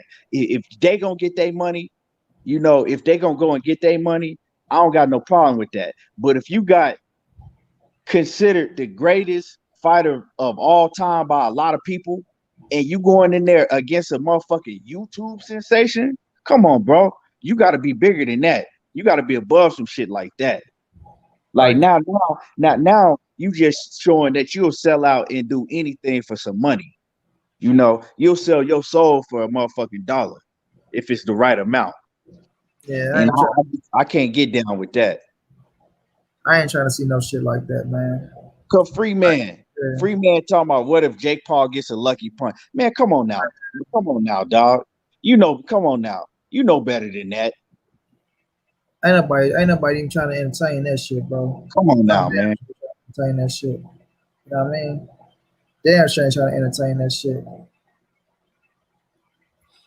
It ain't the point, Ben. Is if they give you 20 million, would you fight him? It's the point about Floyd, what he doing. I'm not Floyd Mayweather. I don't have $1 billion already. They don't, you know what I'm saying?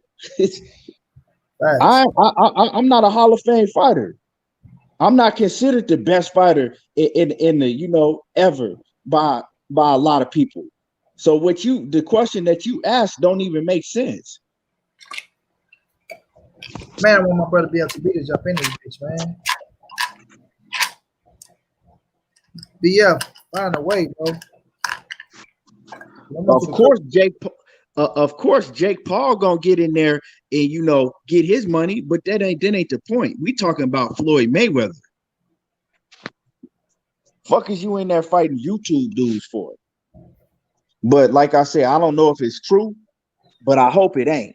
Nigga trying to get $1, man. We ain't trying to see that dollar. Like, come on, man. You got all the money you got. If it like I said, if it is true, I don't know if it's true, but all the money that this man got, you ain't got no motherfucking business getting in the ring. Facts, bro. Fighting a YouTube sensation. Now I can understand if Floyd Mayweather was out here doing bad, like some of these other fighters. You know what I'm saying? If he was out here doing bad like some of these other fighters and he needed bread like that. But come on, man. Nigga, you're $500 million motherfucker, bro. That he has over $1 billion in commercial real estate alone. Hell yeah. Last thing they be worrying about. But I don't even want to entertain that shit, Key. Cause that shit ain't even work. I ain't even want, you know.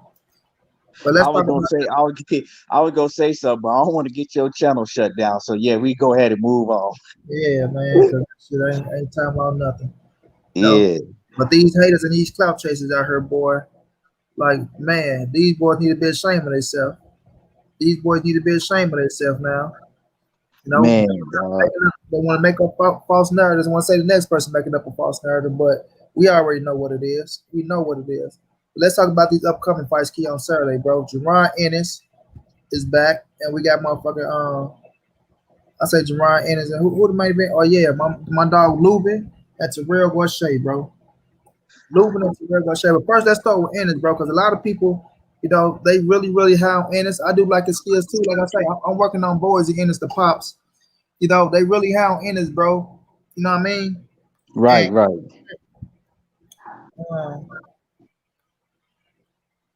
I just had this shit. I was watching The Godfather 3 last night.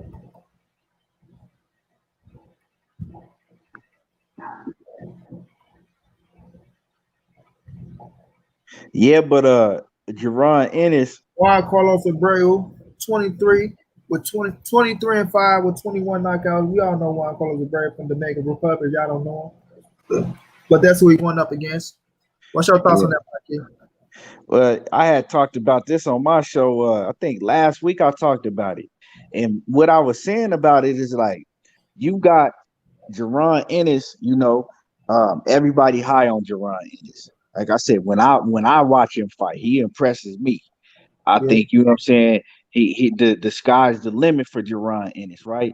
But Jaron Ennis, when you got Jaron Ennis out here talking about he'll whoop Errol Spence, he's talking about he'll whoop Terrence. He talking about he'll whoop Terrence Crawford.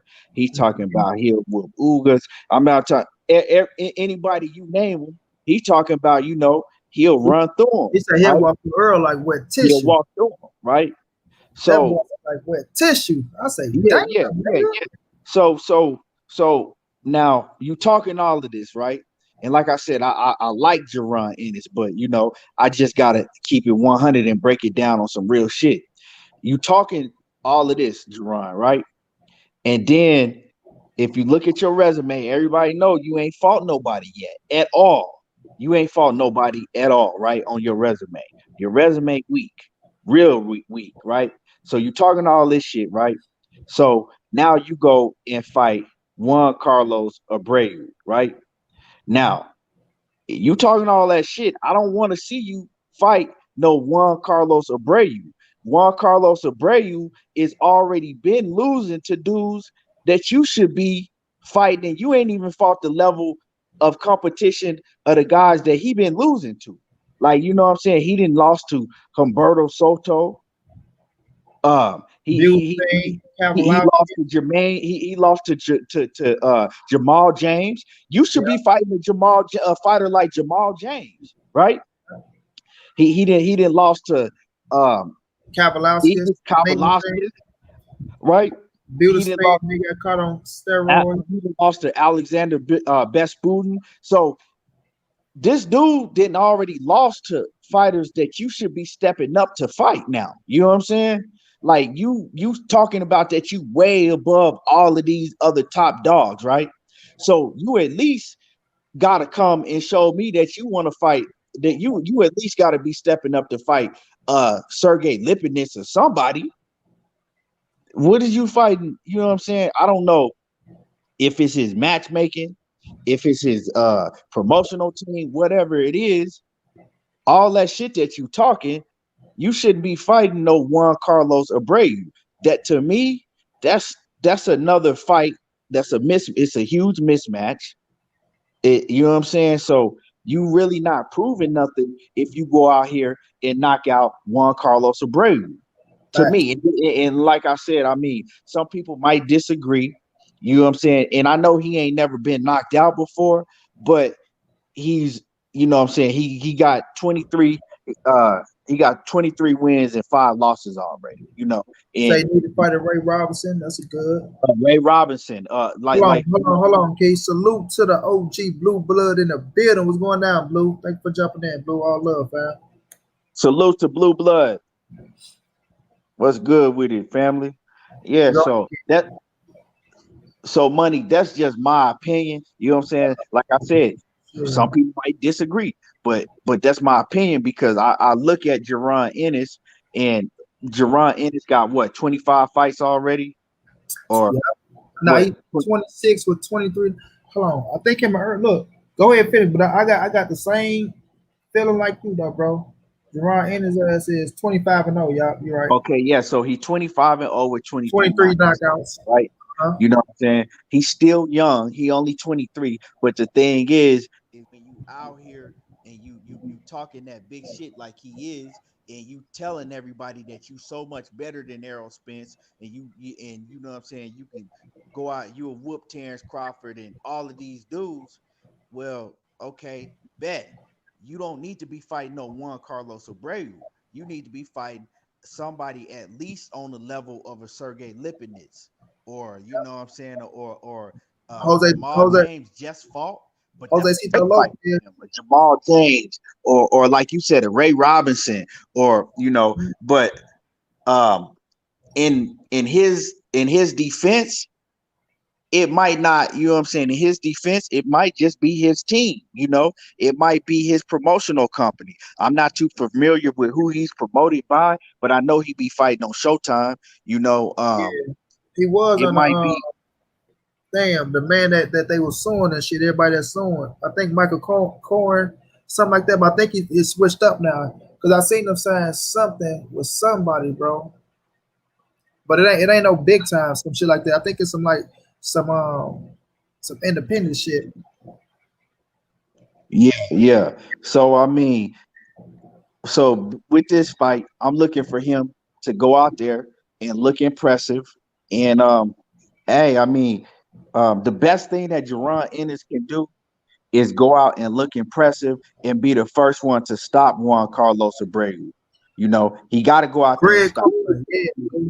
Red corn. Yeah, Blue, thank you. But this my thing about Ennis, because I like Ennis, Jaron Ennis. Like I say, the coach that I interviewed on her, my guy, that's from Boxing Bully Gym and shit. Good dude. You know, he man tight with the Ennis and shit, you know, and he go help me get Bozy Ennis on her and shit like that. But like I was telling him, bro, I respect Jaron Ennis. I respect all that though, right? But he can't sit up here and try to shit on EJ. And I ain't gonna say shit on EJ, but he do talk, like you say what you're supposed to say when you up and coming and you're a fighter. I look at it like this. You see all the young bulls, right? Javante Davis, a champion, doing this thing, a 2-division world champion. Devin Haney, world champion. Shakur Stevenson became world champion. Even Ryan Garcia getting his shots off, getting his shot in and shit like that. And I think he look at himself with the same skill set, and he feel like, shit, if they doing it at a young age, I need to be doing it at a young age. But the difference between that is you in a motherfucking division with real lions that's running the motherfucking pride land. Like, these is hungry young lions still. You know what I mean? You coming up, yeah, you a young lion coming up, you know what I'm saying? The hurt and grow on your face and shit.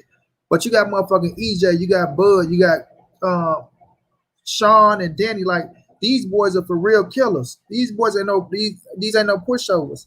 You know what I'm saying? And I feel them like, I don't want you to not to have that confidence saying you can't whoop these motherfuckers. You're supposed to have that confidence. But it's a different story, bro. And I tell people this all the time because, you know, I get a lot of Philly boys trying to get on my ass on Instagram and shit, talking about what Jaron can do, this, that, and the third. And I tell them like this, Key.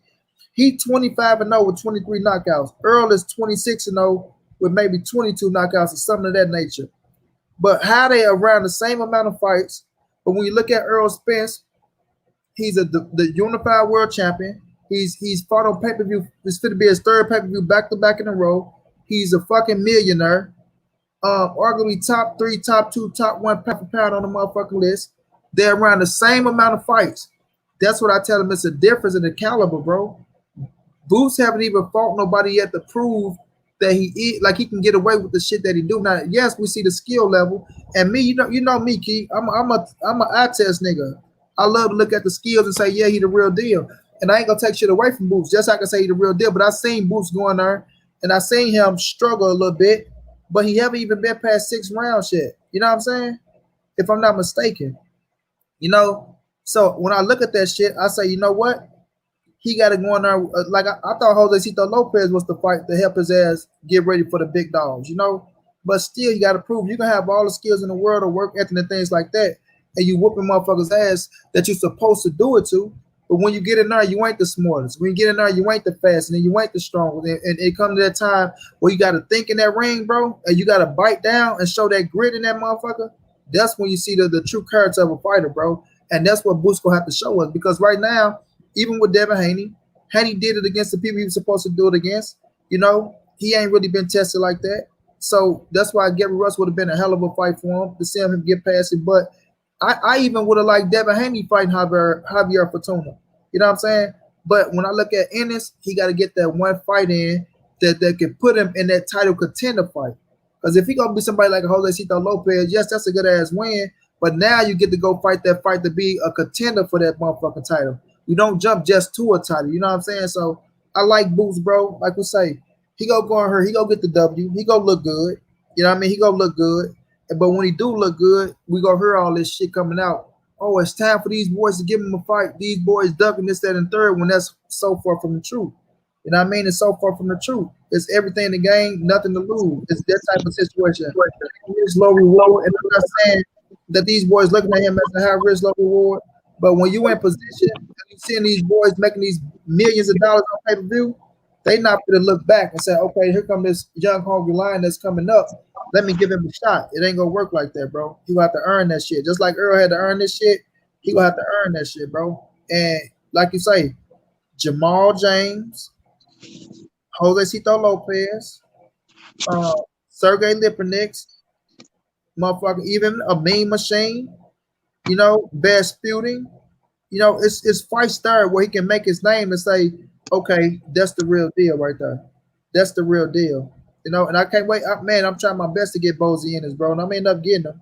But I'm gonna keep it like I told him in the message, bro. Like I told him in the message, you know, I respect your son, but I think it's a little too early to be talking about putting him in there with them killers like Earl and Bud. You know what I'm saying? It's a little too early to be talking about that, bro. You know, but I feel like it's gonna be a hell of a performance. You know, this Saturday, and he gonna show up and show out, bro. He gonna show up because, like I say, the eye test, he looking like a bad motherfucker. Can't take that away from him. He looking like a bad motherfucker, bro. But showing it, it's gonna be a different thing, bro. Against the top competition, bro. Against the top competition. You know what really stood out to me, Money, is a while back Shakur Stevenson did an interview, right? What now, And in the interview, you know, they had asked Shakur Stevenson like who he got, you know, with the Errol Spence and Terrence Crawford, and he was just like, you know, both of them my dudes. He's like, man, it's just gonna. I remember that interview. And then he was talking. They thought he was just gonna go with Bud Crawford. They like, you training with Bud. He like, nah, but Earl my guy too. Like, right. Yeah.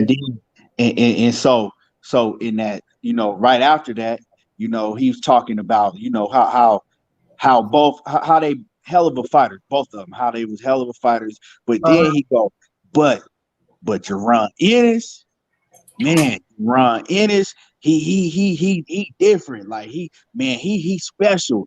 In the way he was saying it is he was basically what he was saying, but he just didn't want to say it. But what he was saying like Jaron Ennis is on another level than them. That's what, you know what I'm saying? That's what I got. He was like, but Jaron Ennis, I'm telling you, he different, you know. So that stood out. Yeah, but I don't know if he was alluding to say they was different, like on a different level.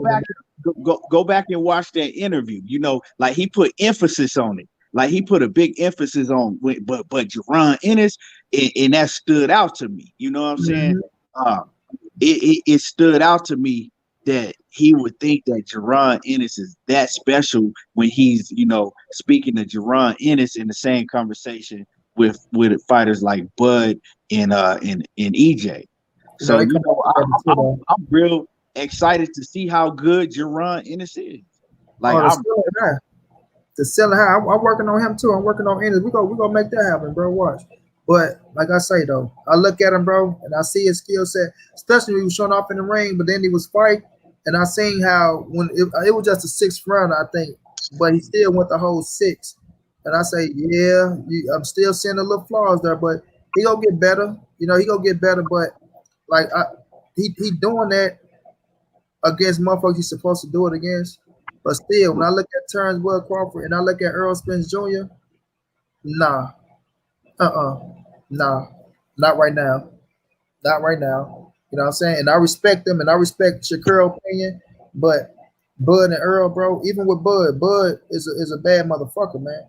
Bud is a bad motherfucker, and he's gonna have to do some shit that's to say you can be the motherfucking Bud and the Crawford right now. Oh no! And if he do get in there and do some shit like that, boy. You want that cool? He say it's EJ Rain till someone slay the king. They think Bud, the chosen one, he looks like food to me. Big fish, still scrap season. Jay Dixon say a lot of people fall in love with the Flash. Hey, hold it down, kid. Let me take this call real fast. Okay. Yeah.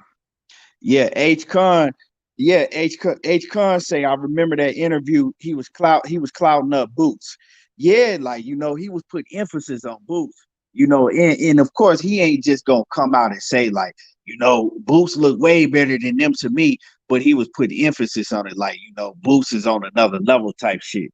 Like I said, he ain't fought nobody yet, And a lot of fighters, they look great in the gym and they do great things in the gym, but when they have to step under them big lights against another great fighter, they don't perform like we think they're gonna perform a lot of times. So we just gotta see him step up. Jay Cooley said it's EJ's reign till someone slay the king. He says they think Bud, the chosen one, he looks like food to me. He said big fish, still strap season. Man, Bud out here in these streets, he looking bad right now. He looking bad right now, He looking bad right now because that competition ain't adding up. That competition that he fighting is not adding up to number 1 pound for pound. That's that's that top rank propaganda. J.A. Dixon says a lot of people fall in love with the flash of a fighter. He says, but I need to see the substance, the grit, the heart, the fundamentals, and the ability to adjust and go through some fire. That's a fact, J.A. Dixon. That's real talk. That's what I'm saying. We need to see him in there. You know what I'm saying? We need to see him up his level of competition because, yeah, you could be special, athletic. It's guys that's, can do special shit. Look how athletic Teofimo Lopez is. You know what I'm saying? He'll have a full fight and then be doing high ass backflips in the ring after that. He hella athletic.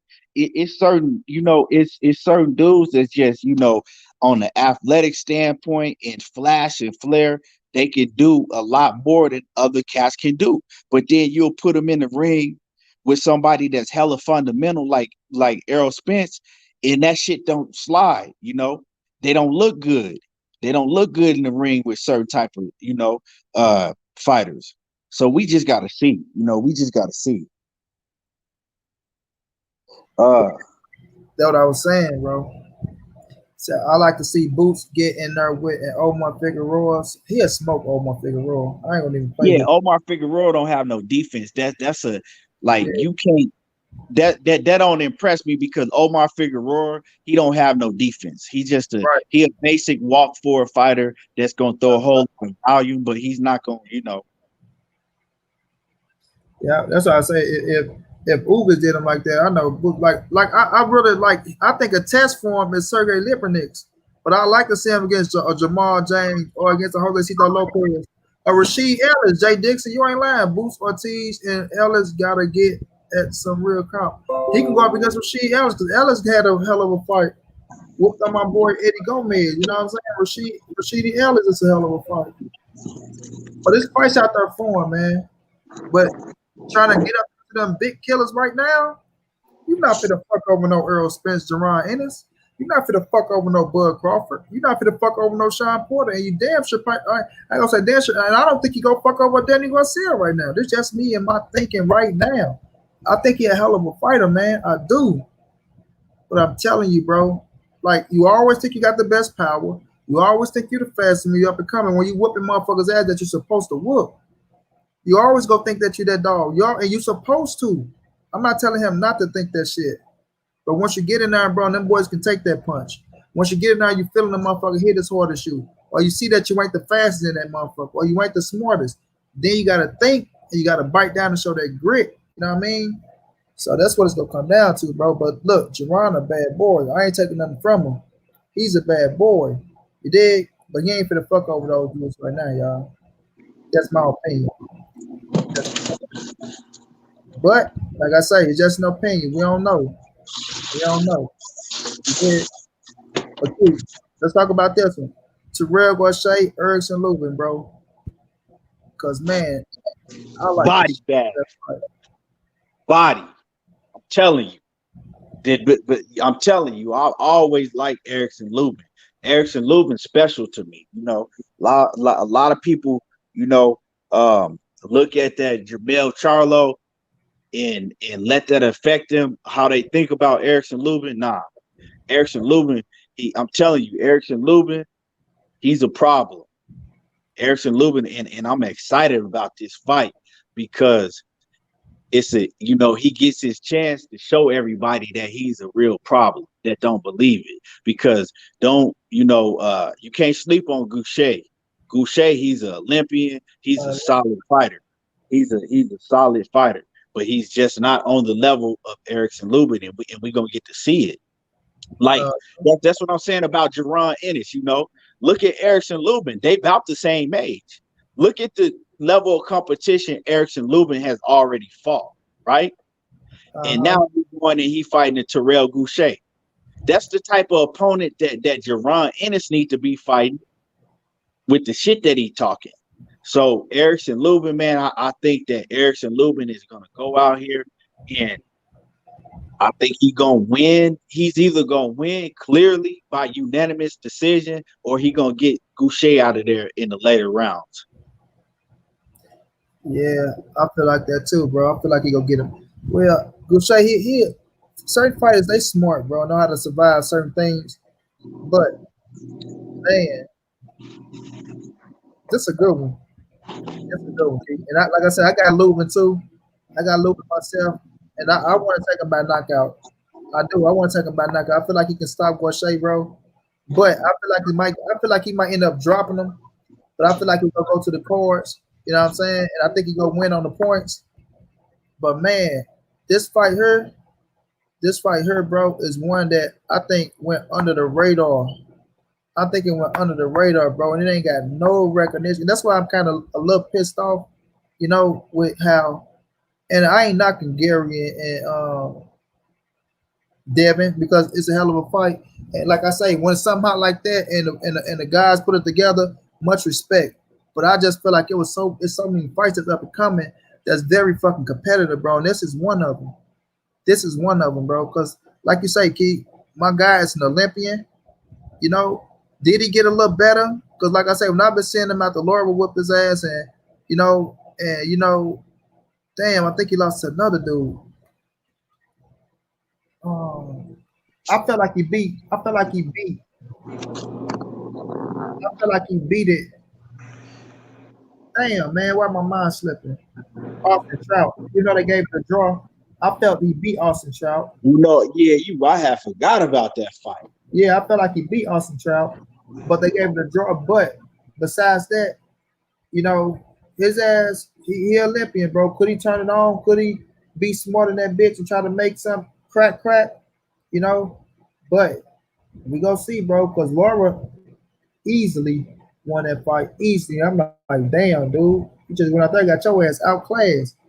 But he came back, TKO win, split decision against Austin Trout.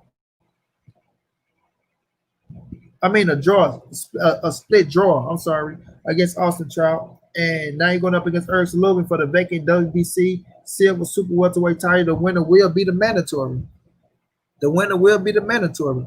No, so I'm looking to see what type of approach he brings to this game because we know Lubin, man. Like I say, I've been watching Lubin since I seen that nigga man make his.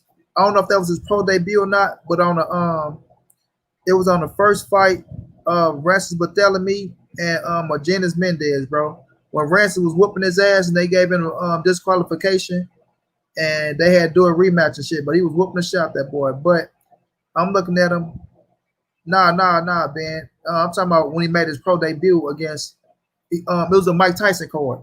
It was a Mike Tyson card because the Janis Mendez was a Mike Tyson fighter, and they was talking about Lubin. He was a young buck. I think he was like 18. I think he was like 18 or 19, and that boy looked good as fuck. I say, damn, look at that boy, man. And I fell in love with that nigga right then and there. Fell in love with him right then and there, you know. But he's a hell of a fighter. He's a hell of a fighter, bro. And I feel like he's more skillful than Terrell Gausha. Even though Terrell Gausha got skills and is Olympian, I feel like he's more powerful. You know, I think Terrell Gausha might be more physically stronger for us on the clinch and locking up and wrestling and shit. You know what I mean? But it's gonna be a good scrap. It's gonna be a damn good scrap. And I do pick Lubin to win this bitch. I really want to say by stoppage, family, but I'm gonna go ahead and get Terrell Gausha the benefit and say certain fighters know how to survive once they get their ass hurt. But Terrell Gausha coming to fight and he coming to win. Let's not get this shit misunderstood. He coming to fight and he coming to win, bro. He's coming to win, you know, and that's what gonna make this a good solid ass fight. It's gonna make it a good solid ass fight, bro. And I think this bitch flew under the radar, Key. You know what I mean? It flew under the radar because I was happy about this fight, bro. And I thought it was gonna catch fire coming this close, and people was gonna catch on. But I ain't gonna lie, Devin and Gary did take a lot of motherfucking thunder off a lot of fights and shit. For us talking about them, everybody was like talking to Gary and the Devin fight happening. To me, show my opinion, Showtime haven't been doing a good job promoting none of these fights that's coming up. I gotta agree, bro. Hey, out of 52 people who get 3 donations, everybody who donated, thank you so much. Y'all know I appreciate it and it's all love. King, I agree with that, bro. Because we haven't seen nothing on nothing. You know what I'm saying? We just barely start seeing them, you know, promote the Charlo a little bit, you know, here and there, but they not doing a good. Like when you compare Fox and Showtime, it's not even no comparison. You know what I'm saying? When it comes to promoting, if I'm a fighter, I don't even want to fight on Showtime. I want to fight on Fox. I want to fight under the PBC Fox banner because they gonna promote that shit. Man, and I'm mad at my motherfucking self, Key. I'm so mad at myself because I don't even think I put the fucking video out of Lubin and fucking Terrell Gausha like I was supposed to do. I straight slipped on that. But now it's just fucking close. I'm just gonna wait for the weigh-in and post that bitch and then talk my shit. But I'm so mad at myself because I'm supposed to put that out in the motherfucking universe, man. I'm supposed to put that shit out in the universe. Let me check my shit. I know I ain't put it out. Hell of a who else on that fight card, Money? It's them, Jaron, Ennis, and King Tug on that bitch. Oh, King Tug on that bitch too? Yeah, King Tug. Oh man, hey. And he fight He fight Kobe. He fight for another belt, right? I think he fight for another belt, right? The vacant WBC silver super welterweight. Okay. Yeah, but I'm sorry. I'm reading what the fuck they fight for. Now he ain't fighting for another strap. Nope, I'm sorry. Or he fight I think he's fighting to get in line for a mandatory for another strap. Because Kobe Abridi is undefeated. He 15-0 with 5 knockouts. Low key, Money, low key, that's a hell of a fight card. He beat Titus Williams too. I remember that fight, bro. The fight where he knocked out Titus Williams. Kobe Abridi. That was the last I saw that. I remember that, bro.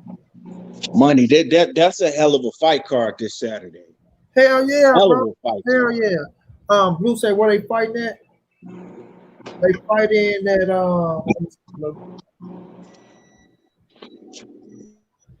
this a TGB promotion. That's who he with too. TGB. That's who That's who Jaron Ennis with.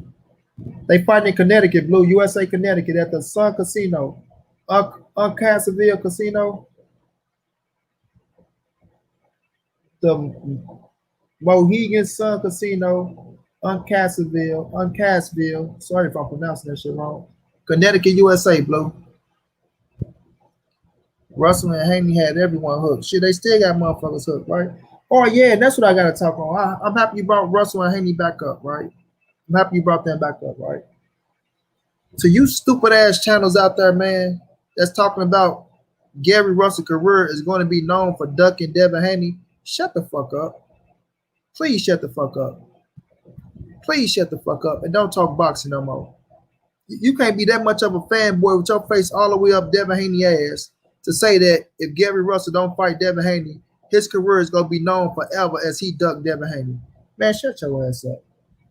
Cause this is what I don't like about Cause look, I support Devin Haney. I support Gary Russell Jr. You know what I'm saying? I think Tank will knock Gary Russell out. I still believe that shit. I think Tank will knock him out. It'll be a competitive fight. You know what I mean? I think Devin Haney beat Gary Russell. It'll be a competitive fight. You know what I'm saying? But nonetheless, though, bro, I'm not finna sit up and say no stupid shit like, oh, Gary Russell's career is over if he don't fight Devin Haney. Man, stop that shit. Because one thing I know about that fight, it can come back around. Blue said I might go up there. Hell yeah, Blue. How far are you from there, Blue? How far are you from Connecticut? You know what I'm saying? Blue ain't far from Connecticut at all. Right It's around not that far at all. like 45 minutes or something. Nah, I say it's further than that. Okay. So I mean, I used to go to. I used to be in New York, and we'll go out to Connecticut to the Foxwood casinos. The Foxwood casino, yeah, the Foxwood used to be jumping. But man, to the cats like, bro, listen, man, the fight almost came to fruition if it don't take place. If Gary go fight motherfucking Javier, if Devin go fight Gamboa, guess what? They still can come back and make the fight happen. They still can come back. Both of them just got 2 wins, picked up a bag. Now they coming back to each other. So y'all cats out here that be talking this nonsense, bro, please stop it, man. And the people that sit and listen to that nonsense is what fucks me up. You know what I'm saying? That's what fucks me up. Like y'all, and they be agreeing with the dumb shit. I'm like, man, y'all really gonna sit up and say this man career, the longest reigning champion in boxing, regardless of how we want to put it, you only fight once a year, or however we want to put it. Nonetheless, still the numbers is the numbers. The longest reigning champion in boxing. You know, Gary's still a bad motherfucker. You know, man, stop it, bro, because his career ain't over with. And Gary ain't going nowhere too soon. Now, I mean, Blue say an hour and a half. Okay. Gary ain't going nowhere too soon, man. And that's why I said when my brother Batman, I respect Batman, and hopefully I can get him on here. That's why I said Batman should never made that comment saying if Gary don't fight Devin, then you might as well retire, bro, because of what the people and the fans. Look, the fans are fickle, bro. The fans will fuck with you today and be off your fucking bandwagon tomorrow. You know what I'm saying? They always go like, you can't please these motherfuckers all the time. You can't. You know what I mean? Especially when you got punch drunk ass fans. You dig? So at the end of the day, man, I'll never mention no shit like that out my mouth. You know what I mean? I'll never mention no shit like that out my mouth. Gary's career is over, and only thing he gonna be known for is ducking Devin Haney every time you bring his name up. Man, stop it, bro. Stop See, it. What you gotta understand, money, is a lot of these cats, it don't matter what would have happened. They don't like Gary Russell anyway. Yeah, because man. they didn't like how Gary Russell came out at Tank. You got the Tank fans, right? That don't like, you got Tank Davis fans that don't like that Gary Russell came at Tank, right? And this is the thing, like, these fans is so emotional, they don't understand this is boxing. This is a man's sport. This is, you know what I'm saying? It's an alpha male sport. It's not no beta male sport. So a lot of these fans, once you become a champion, all gloves are off. All gloves are off. Go ahead, Keith. And it's the thing. A lot of these fans don't understand that that's what you're supposed to do as a fighter. You're supposed to go at the next fighter, call them out, and pop your shit. They don't understand that. So they get emotional. Oh, he said this about the fighter that I liked, and then they get mad. So they don't like him for talking about Tank. Then You know, you got the Terrence Crawford fans, right? Yeah. Then they got something against Gary Russell because he called out Terrence Crawford, right?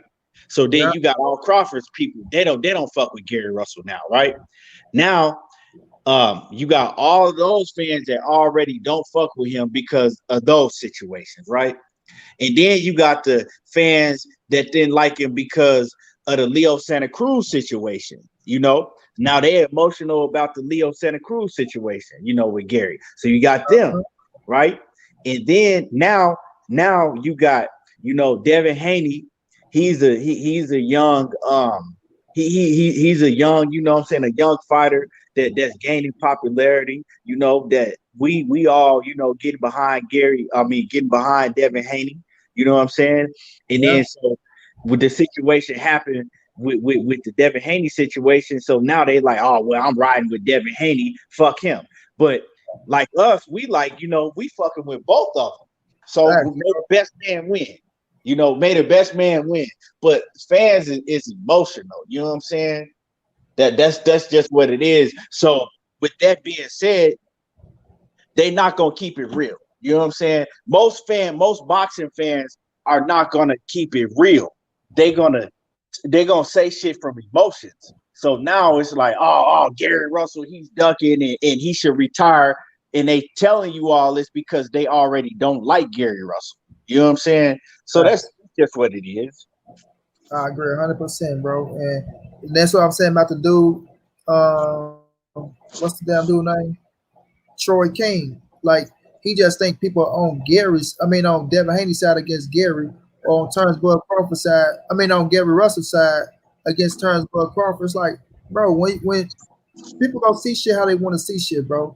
But don't bring up the Ldbc talking about, oh, they doing the same thing ESPN doing, and the same thing they master doing by creating false narratives and then trying to dog out another black fighter and take money out of his pockets and all that shit. Like, bro, that's nonsense.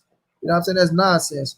But when you do look at the situation, like you say, Key, we gonna support Gary. We gonna support fucking Devin Haney. That's why I said to myself, no, man, we not fit to say no. Oh, we're not about to say no, motherfucking. Oh, everything is on Gary Russell if the fight don't happen. Everything's on Gary Russell if the fight don't happen. Nah, man, it don't work like that, man. If the fight just break apart, the fight break apart. We see fights fall apart all the damn time. Fights fall apart all the time, bro, over situations in the contract. You know what I mean? And if Devin and Gary don't happen, then that's the same thing that happened. Shit fell apart because of situations in the contract. Not because this man is ducking and he's afraid to fight, or this man is ducking, he's afraid to fight. Because Gary ain't afraid to fight no goddamn Devin Haney. And Devin Haney ain't afraid to fight no goddamn Gary Russell. You know what I'm saying? They both got different obligations. If the shit don't happen, then we'll see if they can bring it back. You know, but other than that, man, respect the game for what it is, bro. And you got niggas out here calling fighters bitch ass niggas and shit like that. Like, man, them dudes will break your motherfucking face in. Break your motherfucking face in, you know, and have your ass looking silly. You know, but I still believe if the fight don't get done this time, it's gonna revisit. It's gonna revisit because Gary coming up, and hopefully Devin don't be going to 140 or some shit. But I still think the fight gonna happen, bro. I do. I think it's gonna happen. I think it's a good ass fight for both. You know, but if it don't happen right now, I'm not gonna go crazy over it. I'm not gonna be down and out. I'm not gonna diss this fight or diss him.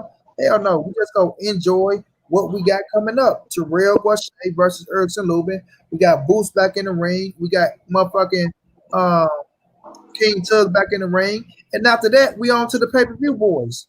We on to the like we finna be on fire for the last year. From September, October, November, December. We finna be on fire all the way to 2021, bro. And you motherfuckers can't appreciate the fights that we finna look at. And y'all talking about that the fight game is fucked up and this and that. You motherfuckers ain't real boxing fans. You motherfuckers is clout chasers, and y'all want spotlight on y'all because y'all want to make it feel like y'all is saying everything right, and y'all disregarding the shit that we got coming up. And that's all I was trying to say, Keith.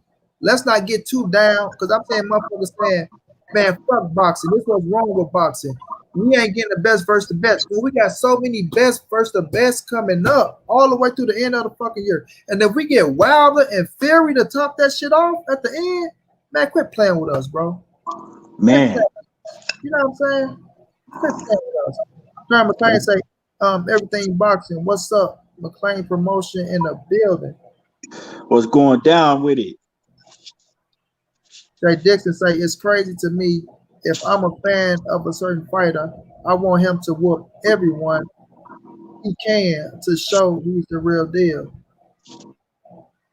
I don't know what you're trying to say about that, bro.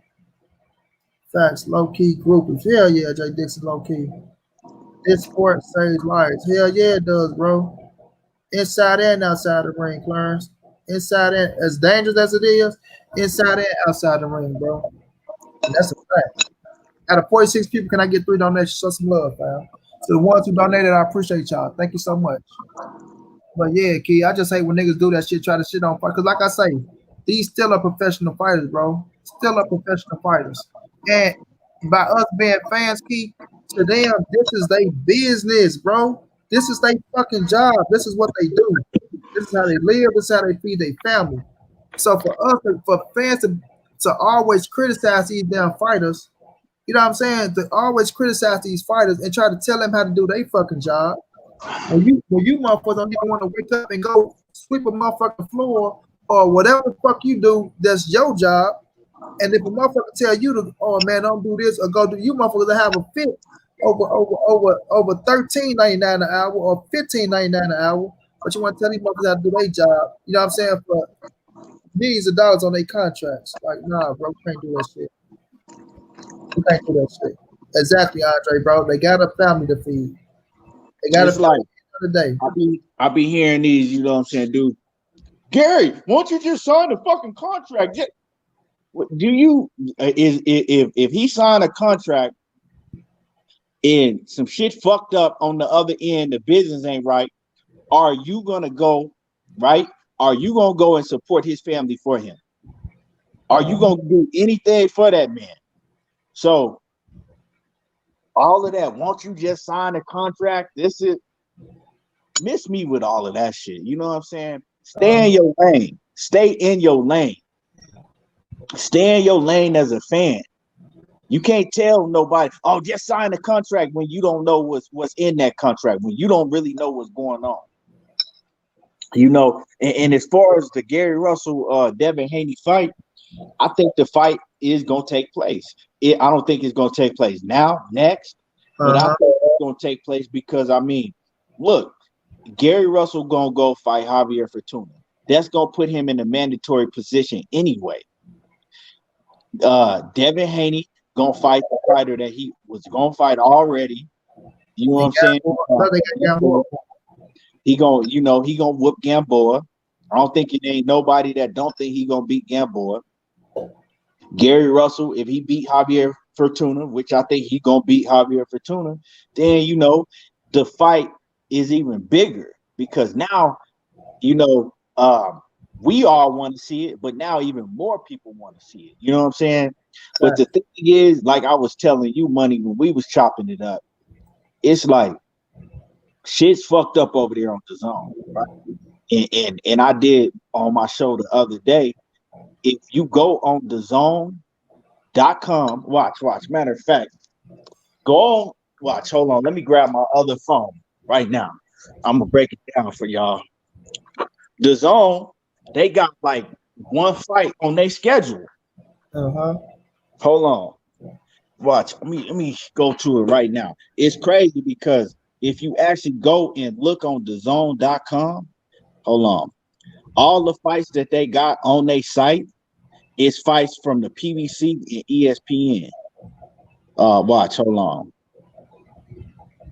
The fight schedule. Go to hold on.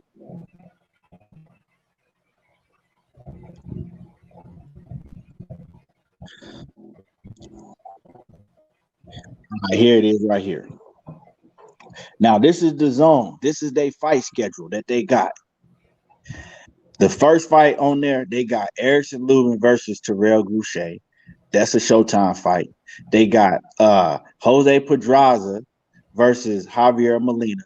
That's a ESPN Plus fight. They got Yonil Dirt. Now, this is one of the fights that they got on their schedule. This is for DAZN. It's supposed to be coming on DAZN. That daughter cost and Bradis, Mario and daughter cost. Yeah. Cruiserweight. Yeah, the cruiserweight for the cruiserweight, right? So that's on DAZN, right? Then the next fight they got on they got on their site, but it's not a DAZN fight. It's a Josh Taylor versus Aspen Kong Song or however you say the dude. That's an ESPN Plus BT Sports fight. Then they got Jamal Charlo versus Sergey Lipinets, and Jamel Charlo versus Jason Rosario, the pay-per-view. That's a Showtime pay-per-view. They got O'Hari Davis versus Tyrone McKinney. That's a ESPN Plus fight. They got Ryan Walsh versus Jazza Dickinson. That's a ESPN Plus and Sky Sports fight, right? They got and so they got Lee Selby on October the 3rd versus George Kambosos, and that's a DAZN fight, right? So that's 2 DAZN fights out of all these fights, right, on their schedule. They got Jose Zepeda versus how you say the dude Baranchek? Ivan Baranchek, yeah. Ivan Baranchek. Yeah. They got him, right? That's an ESPN Plus fight. That's on October 3rd too. But that's an ESPN Plus fight. They got Joshua Batiste versus Marco Kalik. That's a that's Joshua Bawasi. Yeah, Bawasi. Is that how you say it? Okay. Yeah, that's Bawasi. Yeah, that's my guy right there. That's a bad motherfucker. Yeah, I don't know. I'm not familiar with him. I ain't never seen him. That's Joshua Bawasi. That's a DAZN fight. So that's 3 fights on DAZN, right? Out of all these fights, so they got 3 fights scheduled on DAZN. Then they got Navarrete. That's a ESPN fight. They got Sergey Lipinets.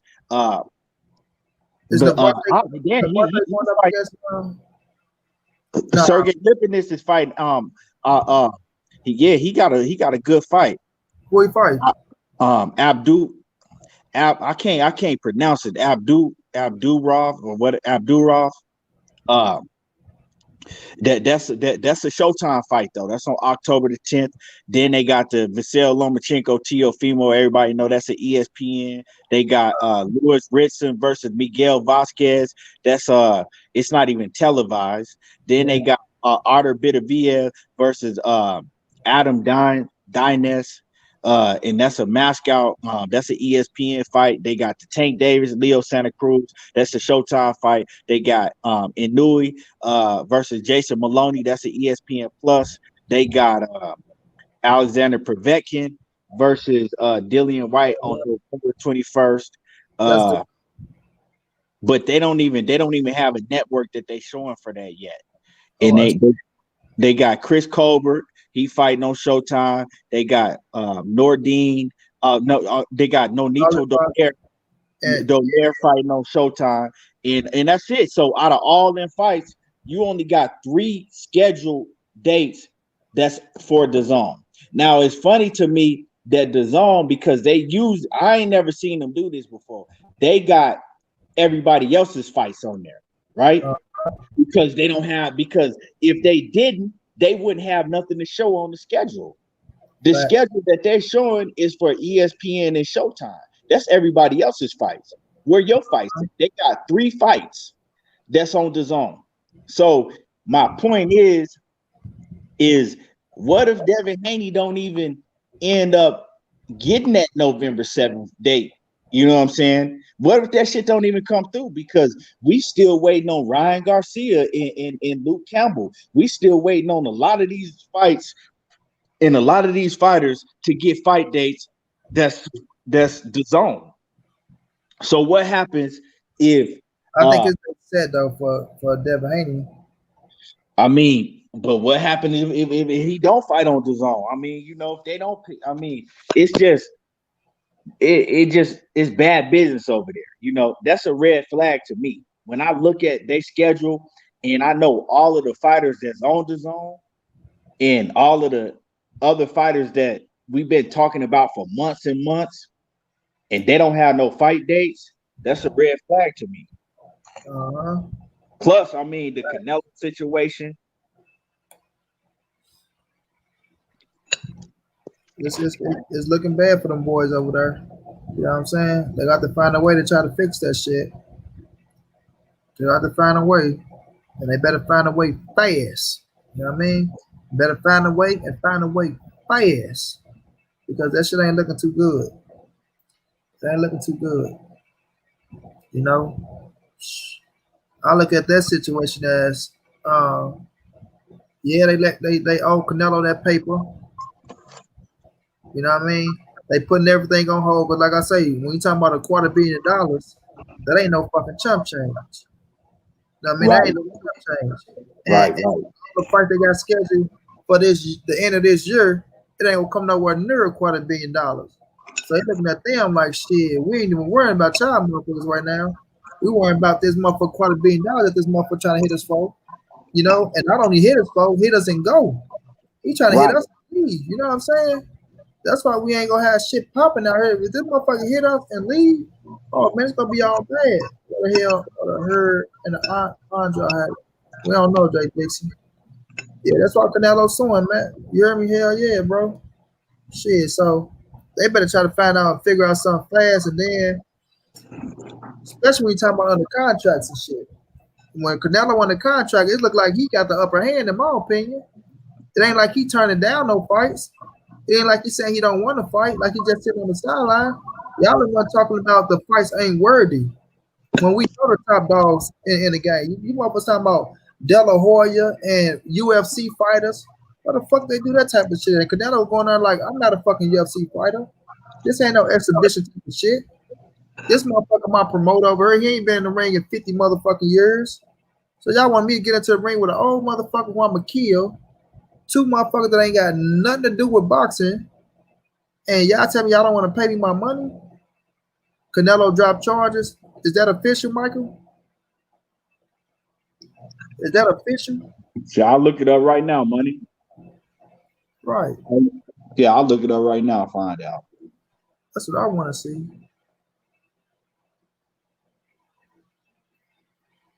Because if that official, then that means they work something out. But if not, it's gonna be a problem. Now, if that's official, bro, they worked something out and they got that shit together fast because they knew they can't go throughout this year trying to, you know, go to court with this motherfucker, and that's even losing out on money paying for the fucking court costs and shit like that. So we'll see how they play these cards, man. It ain't. I'm on here right now. I don't say nowhere that Canelo didn't drop no charges. You don't see nothing, right? That's just, like I said. Can't be putting out them false accusations, Michael. You ain't got facts, bro. You know what I'm saying? You ain't got no facts, champ.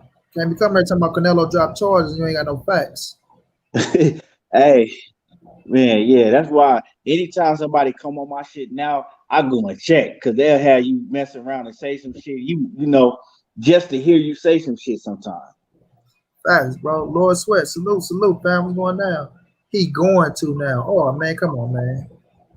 He ain't finna drop shit if he don't get paid. You talking about now? I say, is it true that Canelo dropped the charges? You came and you said, yeah, like you had the facts, bro. Now he's going to. We ain't trying to hear that, Mike. Sorry, Mike. He's trying to get you to change the narrative and talk about false shit on the channel. You know, you take an L on that, Mike. You take an L on that. Cause we talking about big. That's big business. That's serious shit. We talking about. And you talking about he dropped the charges. That means if he dropped the charges, then that means we back in action. I ain't gonna say we back in action. That means the zone back in action. We're making the fights going down and shit like that. They done work something out. So Canelo could have a day coming up with this, that, and the third. But you ain't even right. Just wait on it, huh? Nope. Canelo ain't dropping shit. I'll tell you that. Right. Canelo ain't dropping nothing. What are you talking about, Michael Martin? Is you trolling right now? Cause I mean. Yeah, we gonna pass that situation up, bro. We gonna pass that up. He said, just wait on it. No, we ain't just gonna wait on shit because we got fights coming up. We ain't waiting on nothing. You know what I'm saying? We ain't waiting on nothing. What we waiting on is Saturday and next Saturday, and we want Saturday to get her fast, and we want next Saturday to get her fast. Hey, Clarence McClain said if he dropping the charges, then Gary and Haney fight Saturday night. Yeah, he trolling, man. He ain't got time. Oh, that's Clarence. That's Clarence. Okay. Yeah, nah. He clowning. He said Yeah. he said if Canelo dropping the charges, did Gary and Russell fight Saturday night then? Hold on, Blue said. Hold on, Blue just said something. Blue said he lost the first part and has limited time to prove his case, or it'll be dropped. Oh, Canelo out there losing out, man. Oh man, come on, Canelo. I thought you was bigger than that. And he's supposed to have the best lawyers. He's supposed to have the best lawyers in the business. Dre Fine say he filed the papers. He say he filed the papers wrong. He have to readmit them in court. Nothing has, so it has not been dropped. But this nigga out here, man, losing out. Nigga, you supposed to be Canelo Alvarez. You supposed to be that motherfucker putting the case down. You know what I mean? Can't go to court if you ain't got the shit together now. Even though we know you're going up against powerhouses now, we gotta remember that shit too. You Canelo Alvarez, you're going up against billionaires out in this motherfucker. So you think you got the best of the lawyers? Shit, they got the best of the lawyers too. Shit, some of them motherfuckers is lawyers. So yeah, buddy, what you over there eating? Key, you on that damn plate? Oh my bad. I'm eating this. I'm eating this chicken fried rice. Okay. You got from Chinaman? I mean, we say Chinaman. Chinese place, or you whipped it up yourself? Nah, I cooked it. Whipped it up yourself? Okay. Yeah. Boy, over there chef and the chef are looking like motherfucking stay ready out here. Ain't got to. Ready. Hey, Blue, you want to jump on? Blue, I can drop the link for a minute, bro. I'm going to stay on for another, I'm going to do it 3 hours. So I'm going to stay on for another, it's 2:16 now, about another 40. Oh, here it is. It says, making the news, stunning allegations in Canelo Alvarez case versus De La Hoya. Is this? What they say? No, that was yesterday, though. I know, but it's still up to date. Though. It says a federal judge in California on Friday dismissed Canelo Alvarez's lawsuit against DAZN, Golden Boy Promotions, and Golden Boy CEO Oscar De La Hoya on technical legal grounds. It says, and gave Alvarez until September the 28th to refile the suit correctly. Damn, what is he doing out here? What is you doing, Canelo? Canelo and this motherfucker ain't don't know how to read English around this motherfucker. They said, assuming the suit is refiled correctly, there are two astonishing allegations in the suit that are related. Jump back on this bitch BFTB, bro. That's crazy. It says, first, the suit alleges that De La Hoya gave the final right to approve Alvarez's opponents to both Alvarez and DAZN. Yeah, see, he got shit in that contract, and he didn't look over that. See, he signed that contract and didn't look over it himself. He didn't even know what was in the contract. He let Golden Boy do all of that. Hey, we don't bad business. Be out. You say, right, I'm out. Ain't like you proved the point. But when you come in here and say something like that, you gotta elaborate on it. You just can't drop something and then expect somebody to believe what you're saying. We don't even know who you are. Like that. He said he dropped it. The charges still ain't dropped. So shit, you still ain't right. Boy out here drinking they own piss, messing up the paperwork. Everything good with your money. We're going down. Yeah, he just got to resubmit because he got to resubmit because he didn't, whatever happened,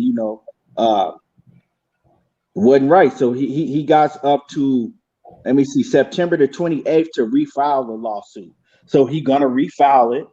He gonna refile the lawsuit, and it's just gonna take longer now. Right, that's all it is. All right, so you out? Yeah, be out, motherfucker. Matter of fact, I'm gonna help you. Boom, boot your ass. Oh, no. All right, he ain't dropping shit though. Blue say he lost the first point, so dropping and resubmit, that's two different things. It don't say nothing in here that he gonna drop the lawsuit. Exactly, bro. So you're still wrong, motherfucker. Yeah, so yeah, man, we'll see what happened with it though, man. We'll see what happened with it. Right, BLTB. My bro Red said, what y'all think about the Super Cruiserweight? Some stupid shit, Red, that the WBC trying to do. Put in another fucking weight class for no damn reason. We already got enough belts, and they ain't want to add another weight class. Hell no, man. Ain't nobody trying to hear that shit. That's just some dumbass shit. If it's at 200 for the cruiserweight, don't go over motherfucking 200 pounds, and you'll be a cruiserweight. I don't understand why they would be trying to put a super cruiserweight when they didn't put no super heavyweight. If you was gonna do anything, put the super heavyweight division in there. What? It don't make 270, 280 pounds and shit. Like it because the cruiserweight division ain't even popular enough. You know what I'm saying? As it is, for them to bring a whole nother cruiserweight division. Facts, bro. Facts. That's what they trying to do. I don't know what the fuck Suleiman be on, but that boy be trying to do all type of shit. Man, like, he another franchise belt. He ain't nothing but a mob boss and boxer. That's how he run his shit, you know? Hell yeah. He run his shit like a mob boss. Nigga want to find an extra dollar any way he can. Any way he can, he want an extra dollar. You know what I mean? So I be looking at that shit like, man, how long do you want to? I mean, what all is you trying to do the boxing? Then I was trying to say the fans don't understand, but they will in the future. No, we not gonna understand in the future. God damn it, we don't understand now, and we ain't trying to understand this stupid shit you talking about. For real, I always talking about what he trying to do with boxing. Man, you trying to fuck boxing up. That's it. Period. That's all you doing is fucking boxing up. New belts, new weight class. Like, we ain't trying to see all that shit, bro. For real. Keep all that shit to yourself. You could look at Suleiman and tell you can't trust him. Hell no. You can't trust his ass. You look at him and tell. And then people be acting like they'll be saying he be all about them damn Mexicans. He love being about the Mexicans. Didn't want to get franchise 100%. title back. He didn't want to give her title back. All that shit talking about that woman wasn't dirty. That woman was dirty than a motherfucker. Talking about she wouldn't do. We stick behind her and all of that shit, man. Mm-hmm. And then wouldn't even come out and apologize after they did her like that. He wouldn't even apologize. The Ultra franchise belt would be the next. Oh man, shit. Motherfucker, the WBC Platinum title. You hear me? The wallet.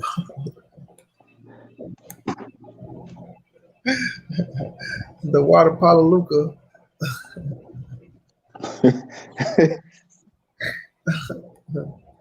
Oh shit,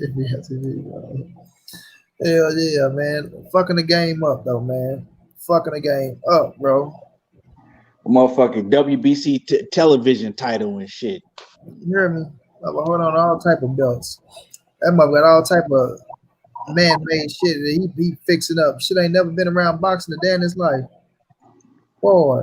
That's what they gonna come out with, the television title. You know what I'm saying? You get to fight on NBC and shit for the championship every 4 months. That nigga make sure his grandkids be straight. He gonna drain the motherfucker.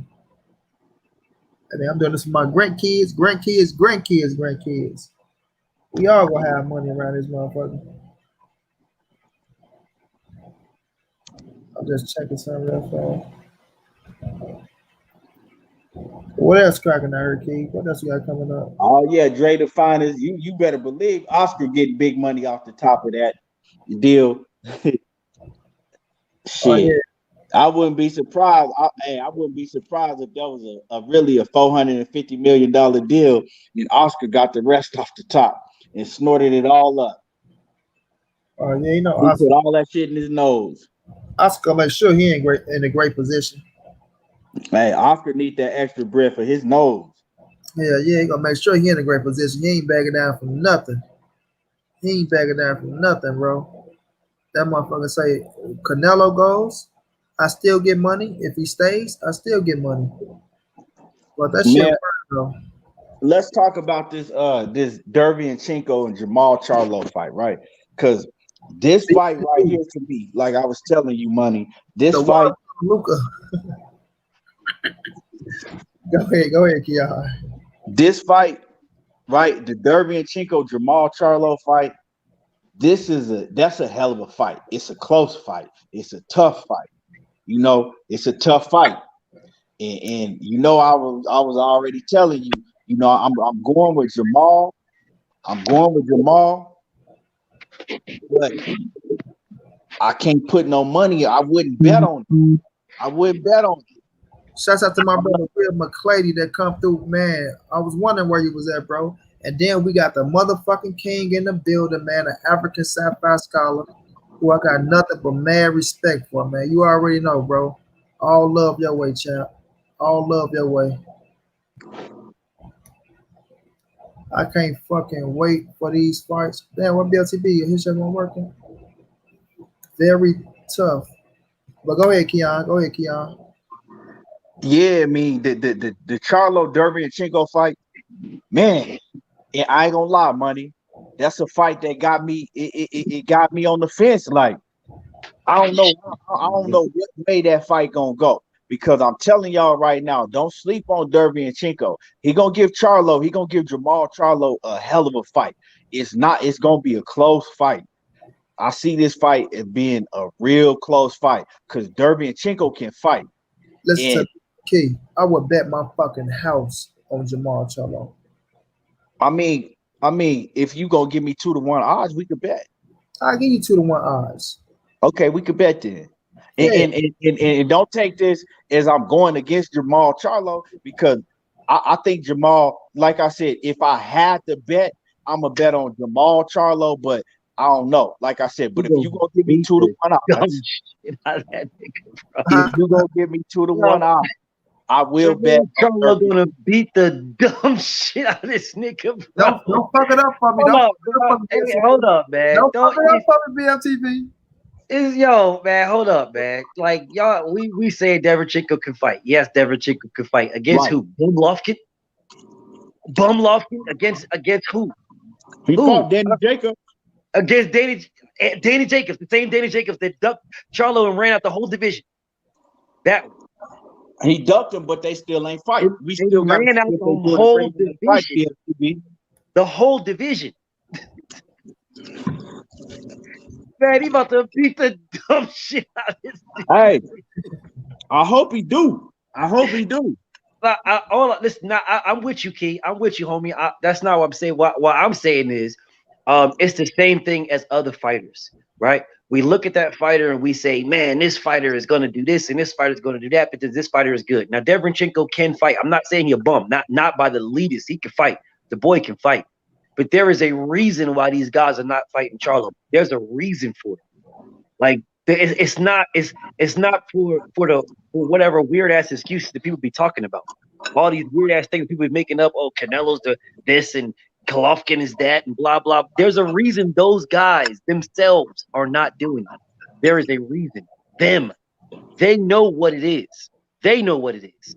Because if it was anything else, then they would have been beat this guy up. All this buzz that he's getting. All right, well, let me go ahead and take this buzz. Let me go ahead and beat that ass and take this buzz. That's how you do it. Yeah. There's a reason that they're not. There is a reason. And this has nothing to do with promotions, the business that everybody be talking about. When you get down to the root of it, there is a reason that these things are not happening. A straight reason. You don't be seeing, like, if you want to be real about the whole situation, I would think the toughest fight for Charlo is Demetrius Andrade. That's a fact. That's a fact. I agree with you 100%. I don't see nobody else fucking with Charlo, and I really don't see nobody else fucking with Demetrius Andrade. In all honesty, and I don't really fuck with Andrade like that, but I'm just being real with you. I just don't see it, bro. There's a reason these guys are not getting the fights. There's a reason that these guys ain't like Golovkin and Charlo. I mean not Charlo, but Golovkin and Canelo are not fighting Demetrius Andrade. They're in the same platform. They're on the zone. Yeah, and nobody's talking about it, but there's a reason why they're not doing it. So when we start talking about Derevyanchenko, yeah, he's a good fight. I mean, but I think too many people are looking at Korobov, think that Charlo fought on short notice. You know what I'm saying? After watching his fucking brother get cheated, all that shit takes into effect, and he still won. But I think too many people are putting that, they're using that. Oh, well, look at Korobov. I had Korobov winning, blah blah blah. And then Derevyanchenko can fight, and I think too many people are looking into it. So I don't look at the Korobov. Yeah, I feel you, God. But on the flip side, go ahead. Yeah. When Charlo destroys this nigga, I wonder how many people. And I'm not saying you, Keith, because I know you a real nigga. But I mean, like all the people that saying out here, oh, I think Derevyanchenko's gonna beat him, or I don't know. You know what I'm saying? They're just these motherfuckers are saying out of hate. So Right, I right. want to know what they say after Charlo destroys this dude badly, because I think he's going to destroy him. I would not, bro. I'm telling you, I would not be surprised if Charlo doesn't knock this man out. I would not be surprised. I would not. Derenchenko don't be moving his head like that. When he was fighting Danny Jacobs, it wasn't doing no slick defense and all that. He was getting pieced up. Just Danny Jacobs couldn't capitalize. Well, I'm gonna tell you, BFTB, I'm gonna be very surprised if Charlo knock him out. And that's just but the good thing, we ain't gotta wait too long to see. We don't gotta wait too long to see. Facts. All right, sir. The fight is here. I can't wait. It's here though. Like I say, yes, he can fight, man. I'll take nothing away from him. He can fight his ass off. He can fight his ass off. But if, like BLTV saying, and this is how I'm feeling, and this is how I'm always feel. If you'd have put that Triple G, if that Derenchenko that fought Triple G, if that was Jamal Charlo, Triple G wouldn't have made it out that ring. He wouldn't have made it out that ring. You know what I mean? And that boy Derenchenko was nailing his ass with some shit. You tell me if that was Charlo, big Charlo punches, nah, Triple G was getting his ass stopped, family. He would have been stopped. He would have been stopped. And I like Derenchenko, and I felt like Derenchenko would have had a better going against Danny Jacob if he had Andre Rozier in the corner. You know, but nonetheless, he's a hell of a fighter. Good style, European style, boxer like he boxed. But you sitting right there and being right there for Jamal Charlo, bro, yeah, you go get it. You go get it. I see Derenchenko, like I don't really call too many knockouts for specific fighters. I really don't call that shit, because when you start to fight at the more elite level, your knockouts go down, and people start talking shit about how you're not getting no knockouts and blah blah blah. Yeah, because look at the competition you're fighting. You're fighting fucking elite level competition, or in the upper echelon of competition. So you're not going to get those type of knockouts unless you are the super like elite of the elites. And then you can, you know what I'm saying, you can get those shots and you can land those things, and those type of things can happen. But I feel like, in my opinion, I feel like Charlo and Andrade is the creme de la creme. There's a reason why Canelo ain't fight. Canelo a bad boy, bro. Don't get it fucked up. I know I shit on the dude. I shit on him a lot, but he a bad boy, bro. He a bad boy. He a bad boy. But I think, matter of fact, I know that Oscar de la Bitch, this nigga is protecting Canelo like a motherfucker. Protecting this man like a motherfucker. He was not going to fight Laura. Canelo forced that fight. It was never going to fight Laura. You know what I'm saying? And or a bunch of other fights. It's just like, man, like, I don't understand how people don't see this shit, bro. I really don't understand. Matter of fact, yes, I do. They just don't want to see it. It's there. They just don't want to. Yeah, it's gonna be a hell of a fight. But Blue say he was in that bitch. He was in the last count. How he look, Blue? I want Blue to jump on and explain that. But he said he was in Derenchenko camp for the last 2 weeks. You know, they out there in New York, Andre Rozier. So what they fighting at, bro? Telling you, y'all gonna be surprised. This not gonna be an easy fight for Charlo. I'm telling you, he gonna give Charlo some problems. Mark my word. That I'm saying is, and like I said, I'm riding with Charlo 150%. But honestly, deep down, I just know that he gonna give Charlo some problems. This is Charlo's hardest fight of his career by far. I don't know about that. We'll see. I don't know about that. I really don't. I think Korobov was his hardest just because of the other circumstances from outside the ring, and the fact that he fought him on short notice. I think Korobov is, in my opinion. Korobov a hell of a fighter too, though. See, people didn't want to give Korobov his respect. You know, they didn't want to give him his respect. But you know, do your motherfucking research. Korobov ain't no punk. He beat Uzataki, who was the IBF champion, and he was a big ass dude. He beat Uzataki at 168 pounds. And he came down to fight Jamal at 160 pounds. So that's let you know how big of a motherfucker he was. And he had big puncher. J-Rock was a tough fight too. That's true. That's true. I still just think Korobov, just due to the surroundings, like the shit that was going on with his brother, the fact that it was a short notice fight, and you don't. bro. Instead of saying what we think how the outcome of the fight was. Oh, well, I think Korobov was giving them problem. Blah blah blah. How about you put into respect that Charlo fought this level of competition on short notice? Mm-hmm. You don't Right. fight that level of competition. Exactly. You don't fight Korobov on short notice, bro. Because who was And he was training for a boxer move. He was training for Willie Monroe. Willie Monroe. That don't have no power. That's gonna move and try to box, and A whole he's training training for a camp. whole different style of fighter. Yes, a whole training camp. That's why I'm telling y'all, bro. I'm telling y'all, that was his toughest fight because it was like he was a whole, like my brother Key said, he was training for a whole different style of fighter, sparring partners and everything. And then you get this nigga on short notice who ain't nothing like this dude, a polar opposite, and you still be and that level of competition, that high of that elite of a fighter on short notice, and you still beat him after seeing your brother get robbed. Like, come on, bro. I'm telling y'all, bro, the Devonchenko fight is gonna be a good fight. He's not Devonchenko, ain't no easy work. He ain't no slouch, nothing like that. But I'm telling y'all, bro, Charlo going to destroy this dude, destroy this man, and then they're gonna start having all these excuses about how, oh, well, it was this, it was that, blah, blah, blah. I'm telling you, bro. I'm telling you, he's going to destroy this man, bro. Let me just say this, y'all cook. Out of 45 people, can I get 3 donations? Show some love, fam. Go ahead, y'all cook. Let me do something real fast. BLTV, I'm gonna tell you like this. I'm hoping he do, right? But if he destroy Derevyanchenko, I'm gonna tell you like this. Charlo gonna have a real problem on his hands if he go out there and destroy Derevyanchenko, because he's not gonna be able to get no good fights. You know what I'm saying? He's gonna have a real problem on his hands. Because you think these boys is ducking him now? If he go out there and destroy Derevyanchenko, like you saying, he gonna have a real problem. The best fight that he gonna be able to get is Chris Eubank. I believe that too. Or he might be able to get the Andrade still. He still might Andrade, well, it's gonna be weird. That's weird. But I think it's gonna be a hard fight to make just because of the business. Yeah, you know what I'm saying? Yeah, agreed. But that's probably the best fight. That's probably the best fight at 160. Leaving Canelo out because obviously he not finna fight neither one of them dudes. But so that's the best fight that we can see at 160. Charlo and Demetrius Andrade. Even though I can't stand Boo Boo goofy ass, but he can fight. He can fight. Like that nigga either, bro.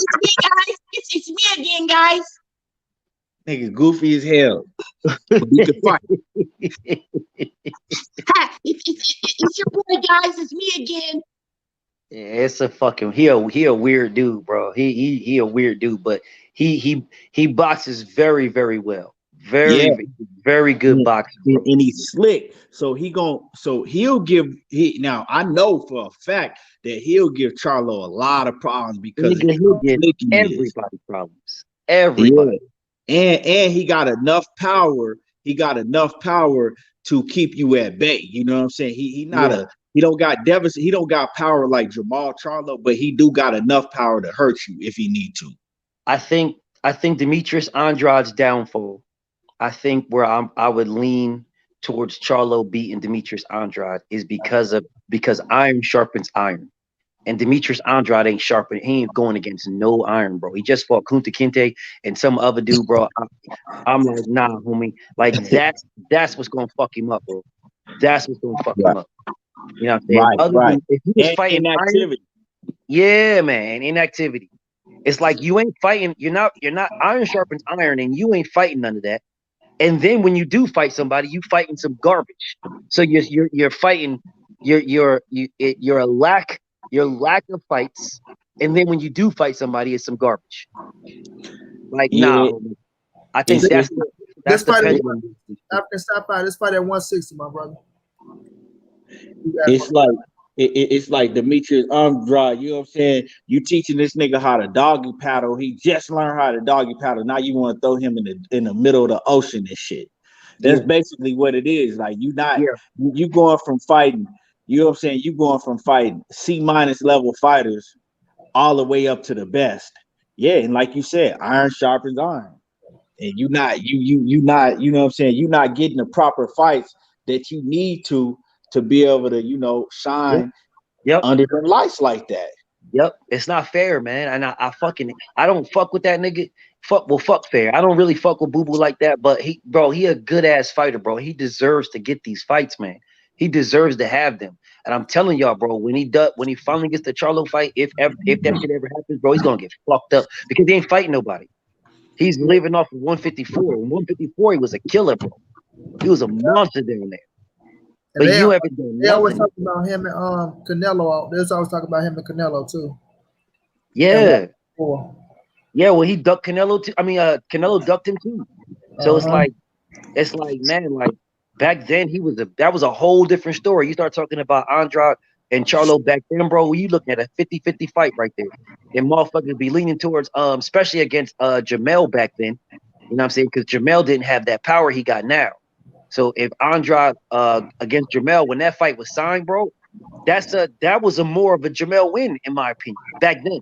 Because Jamel, I mean, that was more of an Andrade win because Jamel didn't have that power. He wasn't using that power. Like right now, totally different story, bro. Right now, totally different story.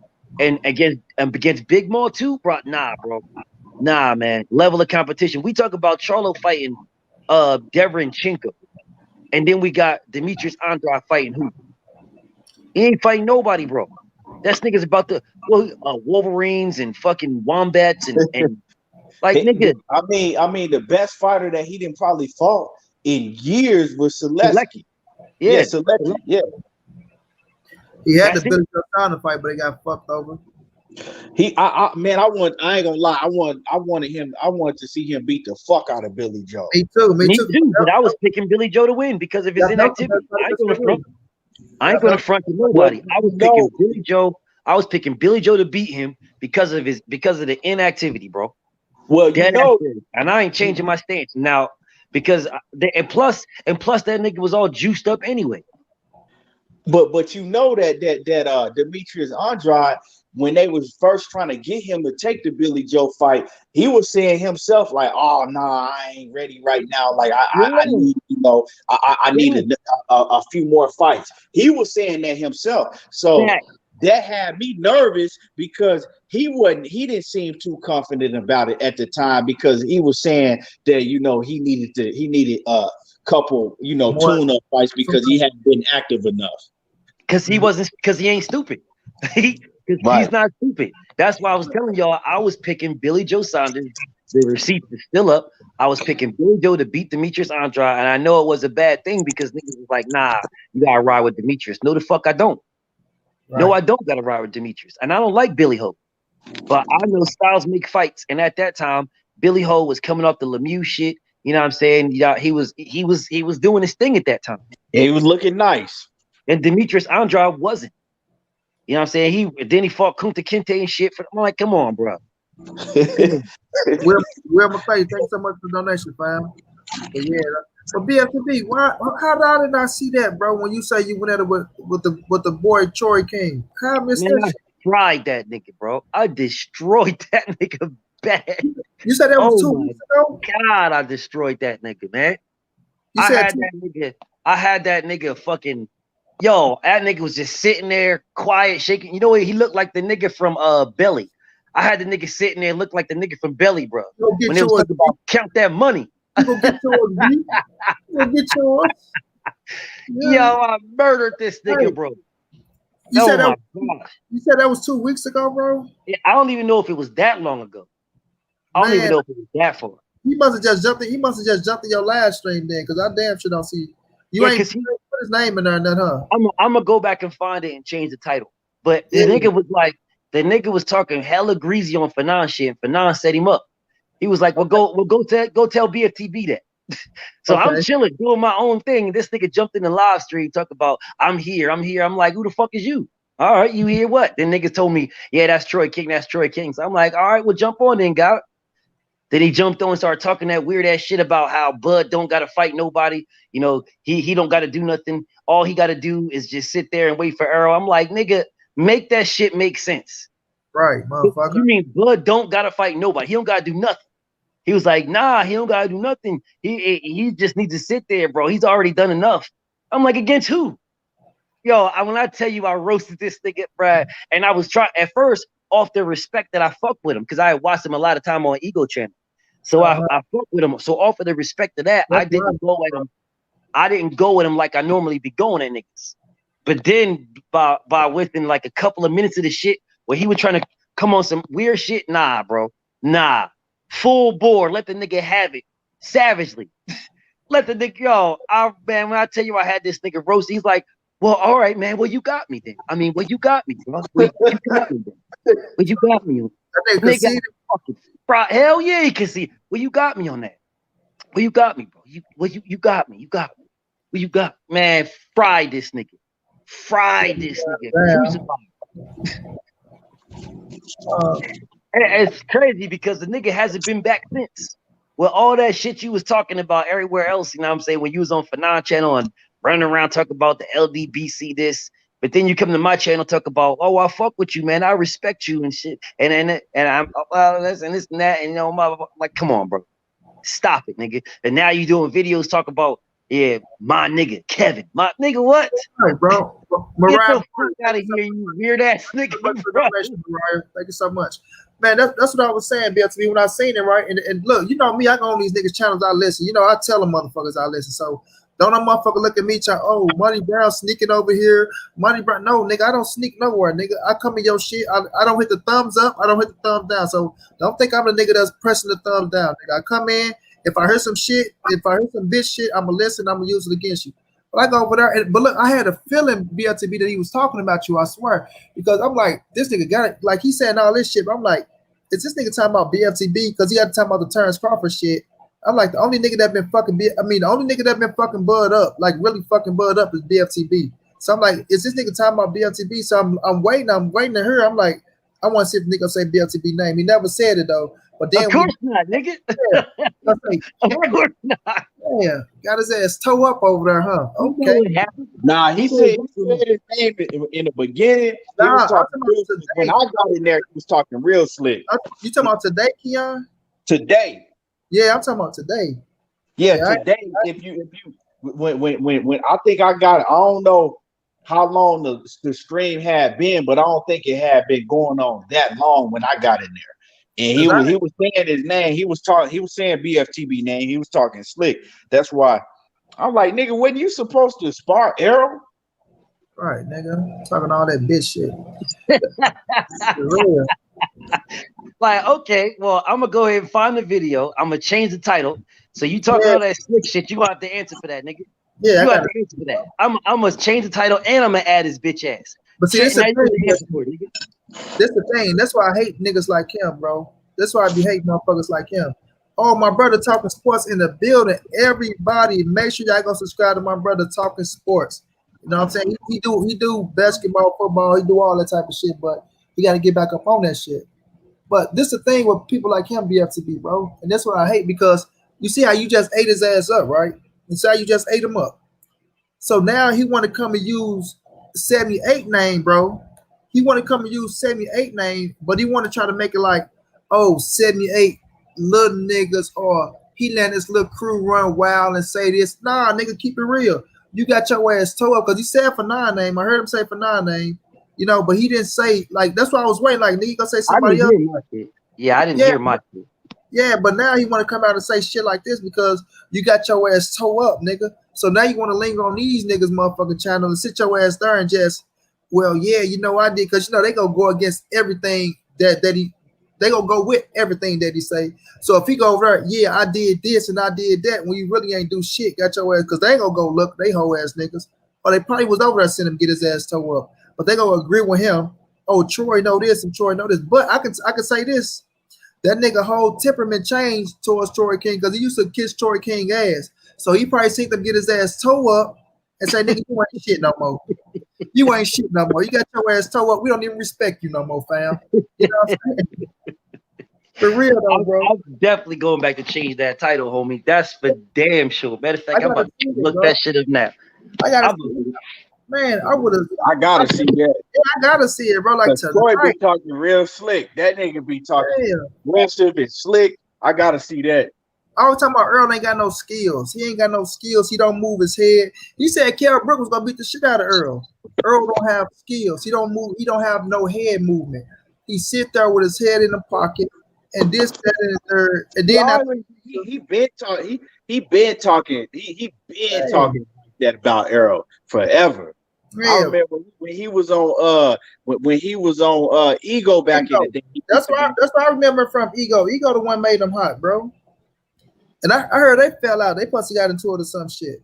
You know what I'm about to go back and find this shit right now, bro. I'm about to go find that shit right now. Yeah, bro. Don't be talking. The nigga was funny. You know what I'm saying? I used to watch him on Ego. The nigga was funny back then. I mean, I respected him, bro. But I always knew, like, it was always something that I'm like, this little ego, bro. He got a little ego thing going on, which, like I say, I don't knock no man for, you know, having a sense of pride or nothing like that, but it was just something about him, bro. Blue say, pardon me, I'm cleaning up the crib as I'm missing. Okay, Blue, you know you're a big dog, bro. You know you're a big dog. But yeah, man, so it's like he used to always it was always something because it's like when people get to talking, he never want to let people talk. Like he always wanted to just, even if they say something, he'll like aggressively try to take over the shit. Like, bro, let's hear what that man got to say. Let him finish what he's saying. And then you come. And like today, even in there, like he ran the nigga out the chat. Dude was trying to disagree with me. Well, I'm going to tell you why.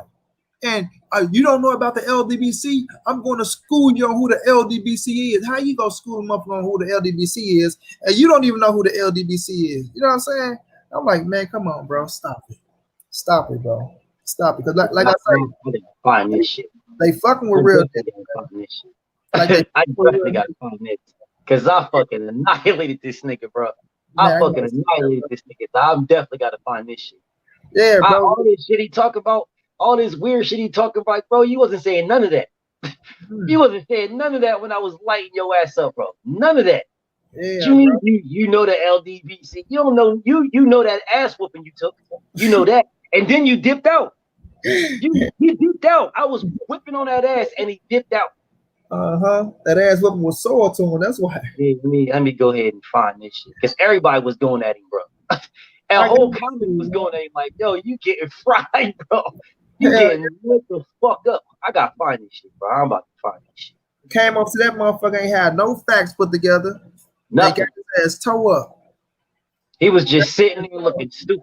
See, that's why I say, that little shit that they be having, like they be using, they look trying to be witty and think that the aggressiveness shit go overdo real. That's why I say when you run into the real motherfuckers, yeah, you go get it, homie. See that little aggressiveness shit that they be trying to do, or like they think they be doing, that shit ain't gonna get over on real niggas, bro. I'm watching it on my other phone right now. Cause like I said, I just came in for a little bit on one part, but I'm watching on my other phone right now, and he was saying something about he got at Fred right now. He was like, "Yeah, you lucky." He was like, "Cause I seen you at the watch. Hold on, I'll play it right now." Your family. That's why y'all gotta chill with this clown business, y'all. Hold on. I'm not no clown out here. I don't do clown stuff. Nigga, I was shitting on him like he was a clown, bro. Hold on, BSTV. Hold on, let me hear BSTV. Hold on. We talk about something real. What the fuck? Cultural, like. Man, I'll try to rewind it back, but I'm trying to catch it. He said something about he was like, Fred, you better be glad I wasn't on that type of time when I seen your ass. He was like, Kenny already had checked. Y'all just gonna have to go back and watch it. He over here talking slick. He talking. But yeah, I'm gonna go watch it now because, like I say, I had to get over to the Smoke City and shit. But I damn sure want to hear him, see what his ass got to say. I just gotta go back and find this, and then once I find it, I'm changing the motherfucking title. Y'all remember what episode it was, huh? I'm gonna go back. I'm looking at all of them right now, so I'm just gonna go back and do it. I know when I started it, I know what I was doing in it. So once I find it, it's a wrap. But I just gotta find it first. Yeah, man. I'm like, damn. Like, I'm like, how the fuck did I miss that one, bro? Because I'm like, I'm looking for the title and shit. So and I popped him. I said, you know what? That nigga probably just jumped in one of the BFTB live streams, bro. That's what he did. He probably jumped his ass in one of them live streams and got his ass ate up. Thought it was sweet. He did jump. That's exactly what happened. Nigga jumped in my live stream. And I was okay. I was okay. I'm like, all right, well, I mean, well, shit. Well, let's get it. I didn't know who the fuck he was at first, but then I'm like, all right, well, let's get it then. Hold up, is this it right here? This is it. Here it is. I got it. Yep, I got it. I'm about to change the title right now. it's 397. Yes. BFTV Boxing 397. I'm about to change the title right now. You talking all that weird shit? Okay, I'm about to change the title right now. Yep. About to change the title right now. Let me go ahead and fix this shit right now. Troy King. Troy King gets destroyed. Since he want to play with the LDBC like it's a game, and his whole thing is, oh, they supposed to be doing it for the culture. Oh, they only doing it for half, only half and half. Oh, they want to pick and choose. That ain't how that work, man. That ain't how that work. Will McClay say he does and did for a lot of cats. He does and did for a lot of cats. Bungie Blue, but he ain't get it with Earl. He ain't get it with Earl. Let me go ahead and refresh this one, make sure it popped up correctly. So then you can see. Yep. There you go. There you go. BFTB Boxing 397. I annihilated this nigga, bro. I fucking annihilated this nigga. Like all this shit you talking, homie. All this shit you talking, bro. I killed you. I killed you, bro.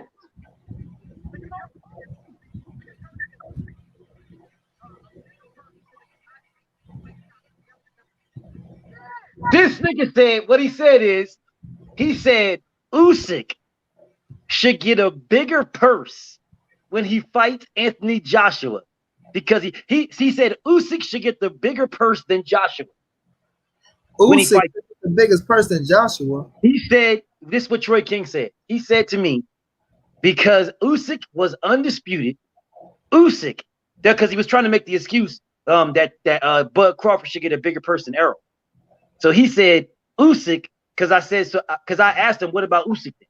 And he said Usyk should get a bigger purse than Anthony Joshua when they fight. I'm like, nigga, you have lost your. You supposed to be a boxer. You supposed to act like you know the business, but you're telling me Usyk should get a bigger purse than Anthony Joshua when they fight. That's what you're telling me, nigga. You lost your fucking mind, bro. You have lost your fucking mind. Usyk will be lucky to get the fucking the mandatory purse. He'll be lucky to get the mandatory split. Fuck you mean get a bigger purse than Anthony Joshua? Joshua just vacate the belts. He don't need this nigga. He is Anthony Joshua. Fuck this nigga talking about. Bro, they was lighting him, bro. Just if you look at the comments, the comments was funny as a motherfucker. The comments was funny. Thank you so much for the donation, bro. I appreciate you, champ. Thank you so much. You say 397, right? BLTV, no excuses. Yep. It should say Troy King gets destroyed. If you refresh it, you should see that shit. Hold on. Let me mess with this thing. Oh, this can't be it. Yeah, because the nigga Troy King, because I was going in on some other shit, and the nigga Troy King jumped into my shit at like 1 hour and like 4 minutes. Like 1 hour and 5 minutes he jumped in. How long did he stay in? The whole rest of the time. Oh, shit. The whole rest of the time getting lit the fuck up. The whole rest of the time getting lit the fuck up until he dipped out. The whole rest of the time getting lit the fuck up. Okay, y'all. Troy King get destroyed. Okay. Yeah, I gotta watch this motherfucker tonight.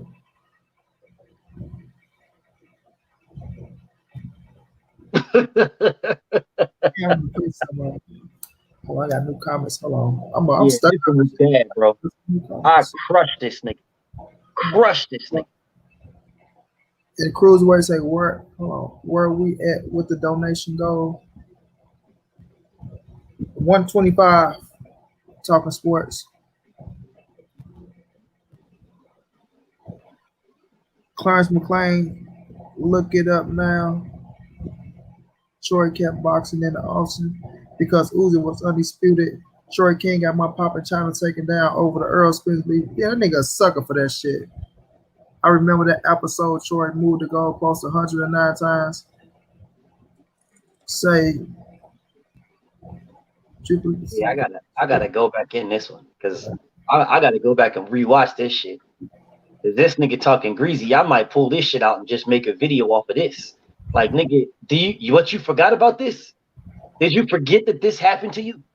Did you forget you got fucking annihilated, nigga? Badly? Nigga talking to you real rough and shit, real aggressive, and you in the background fucking hella submissive? Like, man, get out of my, miss me with that shit, nigga. Miss me, dude. Miss me. He had to leave because his phone was about to die all of a sudden because BLTB was killing Troy. You know, they always make that up. They always make that excuse up. Oh, my phone. No, it ain't that phone. It's that ass whooping you taking. That's what it is. But yeah, I'll go ahead and make sure. I'm gonna go ahead and make sure I update this title. Yeah, make sure I get that. Let me refresh it. Make sure it's stuck. Yeah, it's stuck. Yep, that's stuck. Good.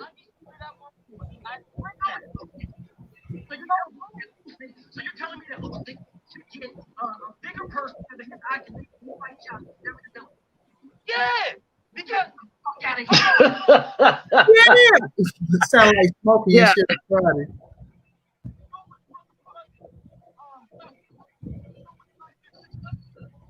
God, I shitted on this nigga, homie.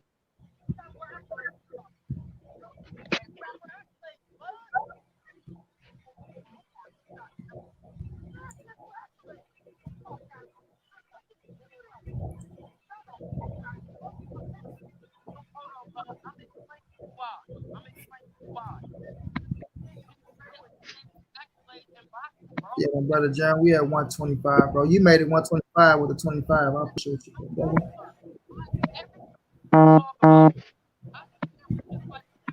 Yeah, we can't brother here.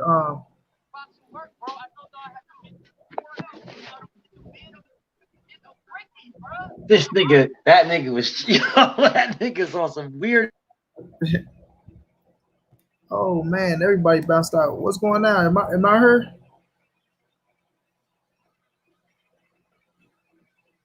Oh, I hope that ain't my computer. Is we good, y'all? Could y'all hear me? It's Keon and I don't know if Keon had to leave or not. Bro, I think he's just another weirdo, just like the Jaron said, these dudes can't go one day without cloud chasing the facts. All facts, bro.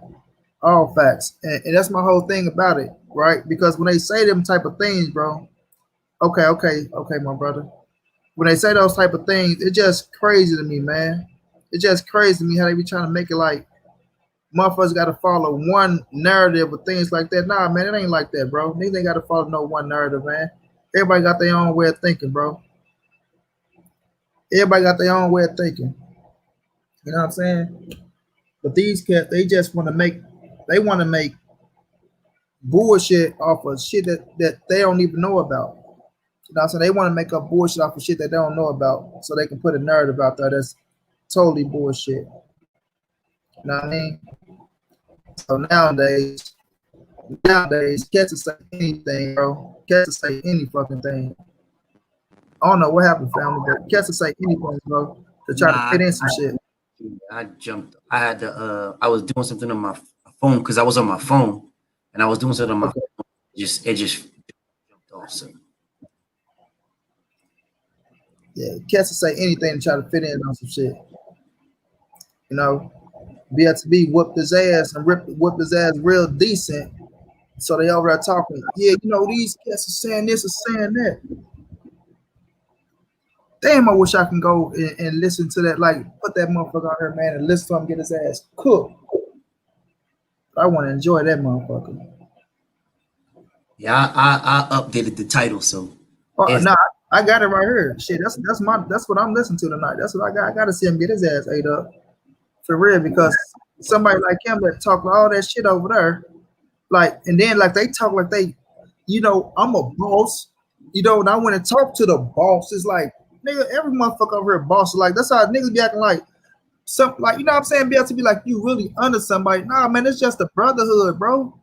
This is a brotherhood. Y'all be thinking the motherfucker run somebody. Like y'all got the wrong fucked up and the wrong perception of what's going on.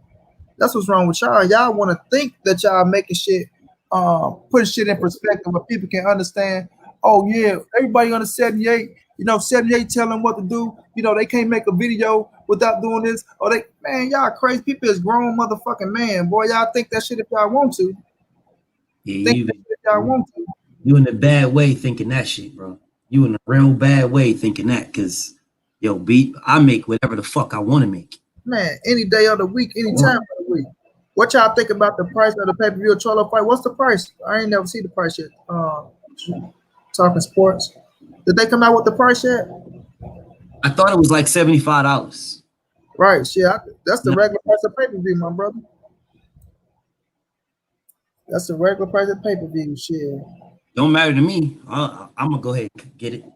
That's what I'm gonna, cause I think I might call that fight. I know damn sure I'm gonna get it though, for sure. Yeah, I'm damn sure I gotta get it, bro. I gotta get up on it though. But you gotta stream it for the people. You gotta stream it for the people, man. Yeah, you be streaming the fuck out of that shit. yeah, we be out there going up like a motherfucker. They trying to kick my ass out. I be like, yo, money, they got me streaming. I know they be mad at the motherfucker. Yeah, that nigga be streaming that shit live. Niggas, yo, I don't know how you do it, bro. You gotta cut the volume down. Motherfucker be up there. Can you cut the volume up? They be like, shut the fuck up. You can't turn on the volume or we gonna be able to watch. That shit be funny, bro. I mean, they're like God doing his thing. Yeah, then sometimes you gotta turn the TV down too, so they can't catch it. Like you gotta turn the. I mean, like if they catch me, I know I gotta turn the shade. Like you know, how it be bright and shit. You gotta turn it down a little bit so they can't really see what fight it is and shit. Yeah. I'm gonna show you this fight, bitch. Fuck y'all. Oh man, I'll be recording this, so I'm gonna go back and rewatch it anyway. But shit, I'll be having the people having fun in that motherfucker. We've been having so many fighters in that motherfucker, bro. We've been especially for the big fights. We've been like, man, I ain't gonna lie to you though, Anthony Joshua, boy, we've been having about 2,000 motherfuckers, and I'll be like, God damn, these motherfuckers coming. We won't be able to be. Yeah. What's going down, Lawrence Williams? Salute if you can't afford it by yourself, invite people over for a fight party. Now, them mothers don't come over for fight parties nowadays talking sports. Them mothers come over just to watch shit. What's going down, Lawrence Williams, bro? The law is in the building. You hear me? Man, yeah, to be, I didn't know how. I say didn't know how to fuck up. And I'm like, boy, I wish I was in on that day. Boy, I'm talking about live watch you eat his ass up. Real. You know what's crazy though, Monty, bro? I think you came early in that live. Yeah.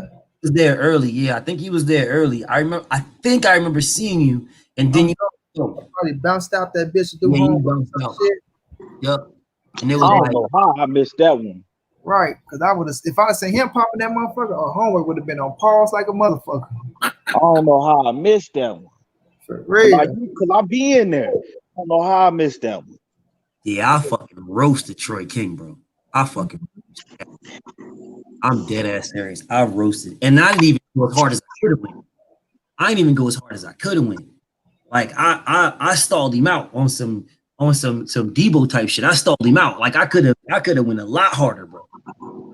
Some of the shit that he was saying, I was just killing his ass and moving on. I could have, I'll kill a motherfucker till there's nothing left to kill. I'm stomping the ashes out.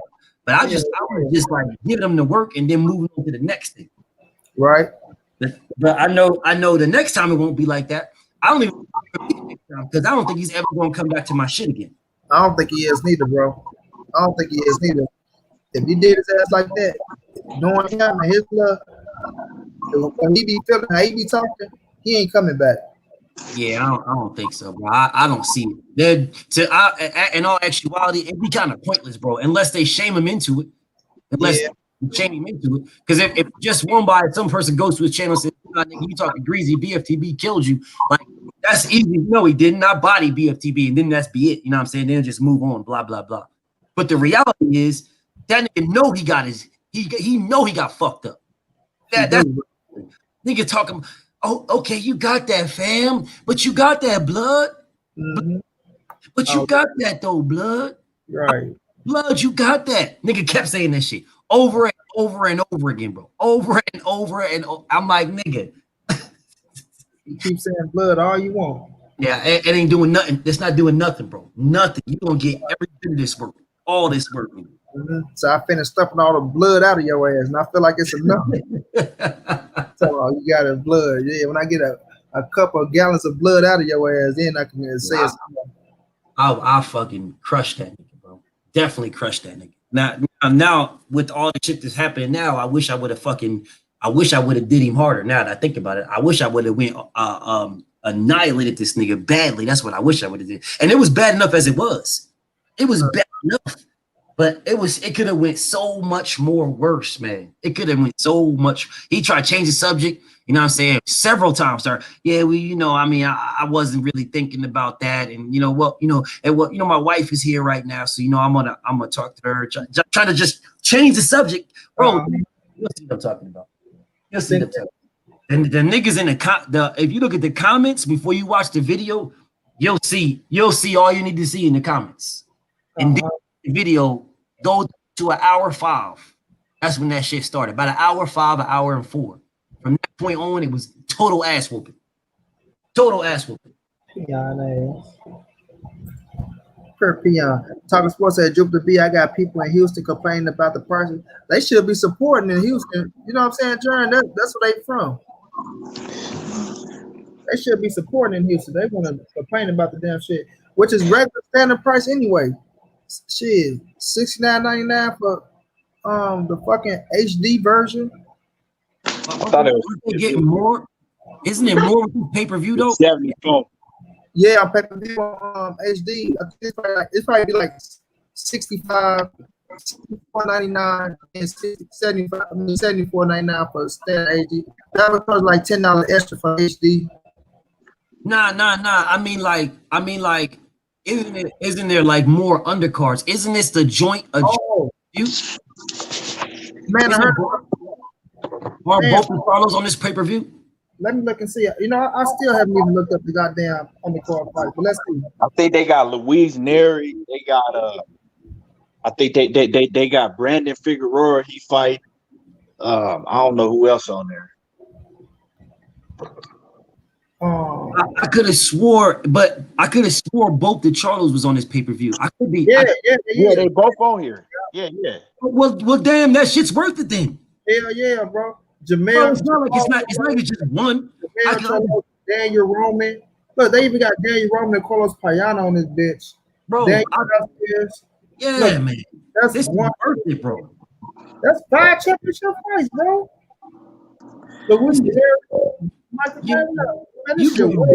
Let's stop it, bro. We complaining about this? Well, this shit work. If that's the case, y'all niggas, we need to be complaining about the Tank Davis, Leo Santa Cruz shit. Hey, let us kick and say, where can I watch the Troy King Rose on? Subscribe to BFTB Boxing and go to 397. Troy King gets his ass roasted. Man, they got 5 championship fights on this motherfucker. If this card is worth it. Hell yeah, this is worth it, man. If you don't get out of my face talking this shit, and you know what, money? I bet you when that Floyd Mayweather Logan Paul bullshit comes out, niggas gonna be talking about $70 or some shit like that, and nigga might be $99.99. Fucking, you know what I'm saying? Man, what the fuck? I ain't watching that shit. I'm telling you, man, fuck that bullshit. Hell nah, bro. Yeah, I'm not wasting my money. Like I said, if Floyd go and fight Logan Paul, that shit for real.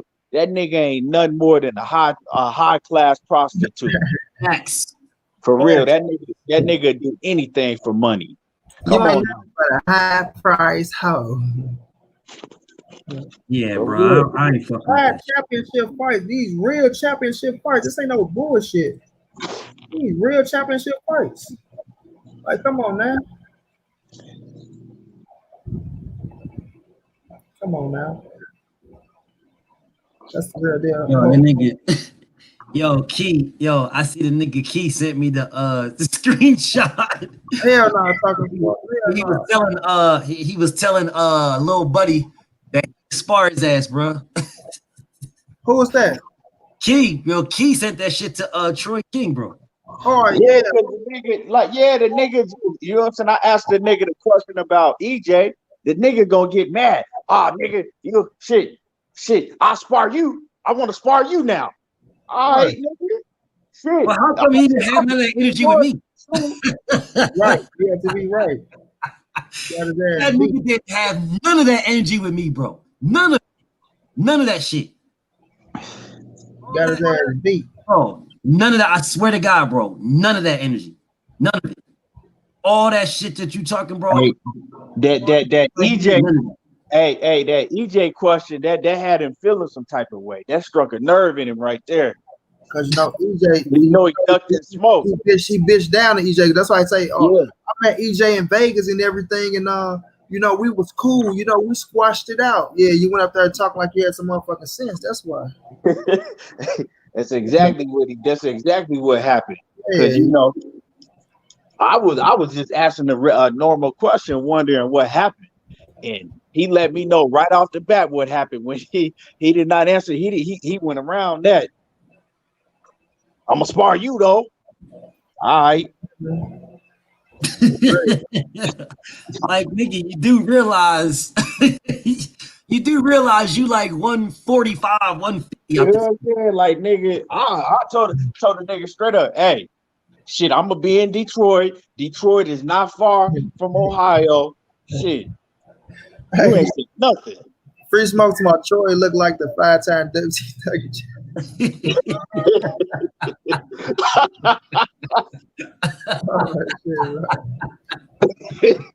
For real. Blue Smart, we got a crying over there. Blue over there dying laughing, bro. For real, though, I swear, bro. I just wonder where all this energy was at, bro. That's all I'm saying, bro. I wonder where all this energy was at when you was live with me, bro. Because you ain't have none of that shit. None of that. You weren't talking about sparring nobody. Hear me? That's why I say, once you get around that certain crowd of niggas over there, that's the Ldbc haters, and they get to kissing your ass and shit like that, you know, and they lost some respect. I'm telling you, bro, it had to be because of that BFTB shit. Because when I seen him over there the first time, nigga was, you know, this is Troy, man. You know, he knows his shit. Like, you know, I support him. I recommend him. Each one of the guys that knows this, he knows that, man. If there's anybody that you want to listen to, I look up to this guy, this and that. Today, it was like, hey, yo, Troy, man, chill out, man. Like, nigga, that was my homeboy, man. Like, you know, we want to talk about my topics. You know what I'm saying? Mike, you know, BFTB fucked you over already. So it's like, man, I'm like, damn, niggas a different energy today, huh? What happened? Yeah. Damn, what happened? You hear me? Your motherfucking savior got his ass whooped. You know what I'm saying? That's what had to happen. Yeah, he got lit the fuck up, bro. He got lit up, and it wasn't even as bad as I could have been. That's the crazy part. So now I'm saying, you bet not never come back over here, bro. Because man, you bet not never. With all that weird shit you talking, I guarantee you, it's gonna be a whole different story.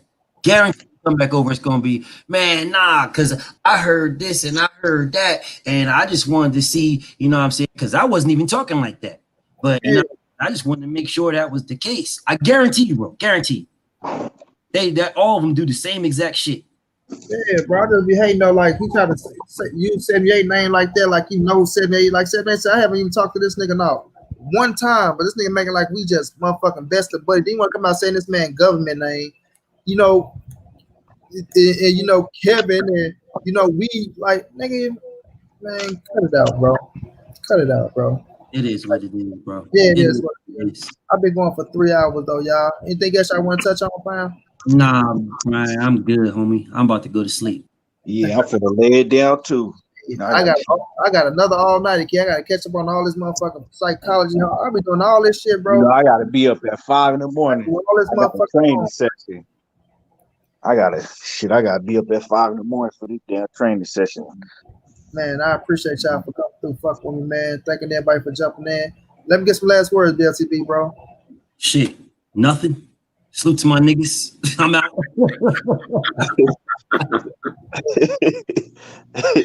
397, man. 397. BFTB 397. Everybody go check that shit out. If you haven't seen it, please go see it because I'm damn sure about to watch it as I do this motherfucking homework, man. Go ahead, keep it. Peace. Man, BFTB, salute. Money Salute. Brown, I appreciate you. It's all Hey, and everybody in the chat, salute to everybody in the chat. Blue Blood Sports TV, salute to you. Yeah, and I'm out. I'm gone, man. Lay my ass down. man. Talking sports, bro. I'm up all night doing this shit. I gotta do this shit, bro. Man, yeah, Blue, man, he talking about, you know, man, Blue, it just pissed me off, bro. It pissed me off. Before I get out of here, let me get 3 donations, fam. Show some love. Let's go. We at 125. Show some love. But Blue, check it out, Blue. This what pissed me off, Blue. This what pissed me off. I jump over there and shit, right? And he talking about 78 like he know him and shit. You know, before the LDBC was started, before any of these niggas, you know, I know the one who started it. And when I found out when I found out the one who created the LDBC, I was upset. You know what I'm saying? I know him, you know, Kevin, you know, my homie, you know, he helped me grow my channel, him and Town Big. So 78 was on her and shit like, man, listen to him and shit like, man, I only talked to that nigga one time. I ain't got the nigga number in my phone. But when 78 heard him calling about his real name, like, man, I'm done with that nigga, bro. So it's just like how niggas be trying to flex, man, and trying to go against the LDBC and trying to make up narratives that ain't even fucking true and shit like that. So I just don't be respecting that shit, bro. I just don't be respecting that shit. Like, man, keep it real, man. You know, you going over here with some niggas that's gonna agree with what you talking about. So you go try to make yourself look like you something that you're not. You know, and bring up all these fake ass narratives. You want to say the LDBC bringing up fake narratives and following the ways of the white man, ESPN and shit like that. But you sitting up here bringing up lies and shit that can't even keep it real. So with cats like that, though, Blue, man, they got to get put in their place, man. I don't give a fuck if you was a boxer or whatever you think you was. You talk bullshit and you spill false lies and shit like that, then that's what happened, bro. You get put in your place too. But yeah. Just a bunch of bullshit, Blue. I had played it in the beginning though. If you want to go hear it, bro, it's in the beginning of the thing when I cut it off though. But I appreciate you for jumping on this bitch, bro. Hell yeah. Shouts out to who, bro? Cass. I don't know who that is, Chris Brown, man. But I want to appreciate all y'all for rocking with me, man. It's all love, bro. My brother. Talking sports, thank you, bro, for coming in, showing some love. Thank you, everybody who donated, showing love, man. I appreciate y'all. It's all love, man. But y'all know what it is. It's your boy Mike. It's the NSBC movement. Ain't nobody safe in these streets. Hit the thumbs up, subscribe to the channel. You want to donate OG money on Cash App, TreyHampton52@gmail.com on PayPal. If you can't donate, just tell a friend and tell a friend. Hit the subscribe button. Like, comment, share the video, man. And as always, as we move out, man, big dog status, man. Y'all be safe out there, man. Much love. Appreciate y'all, fam. Until the next one.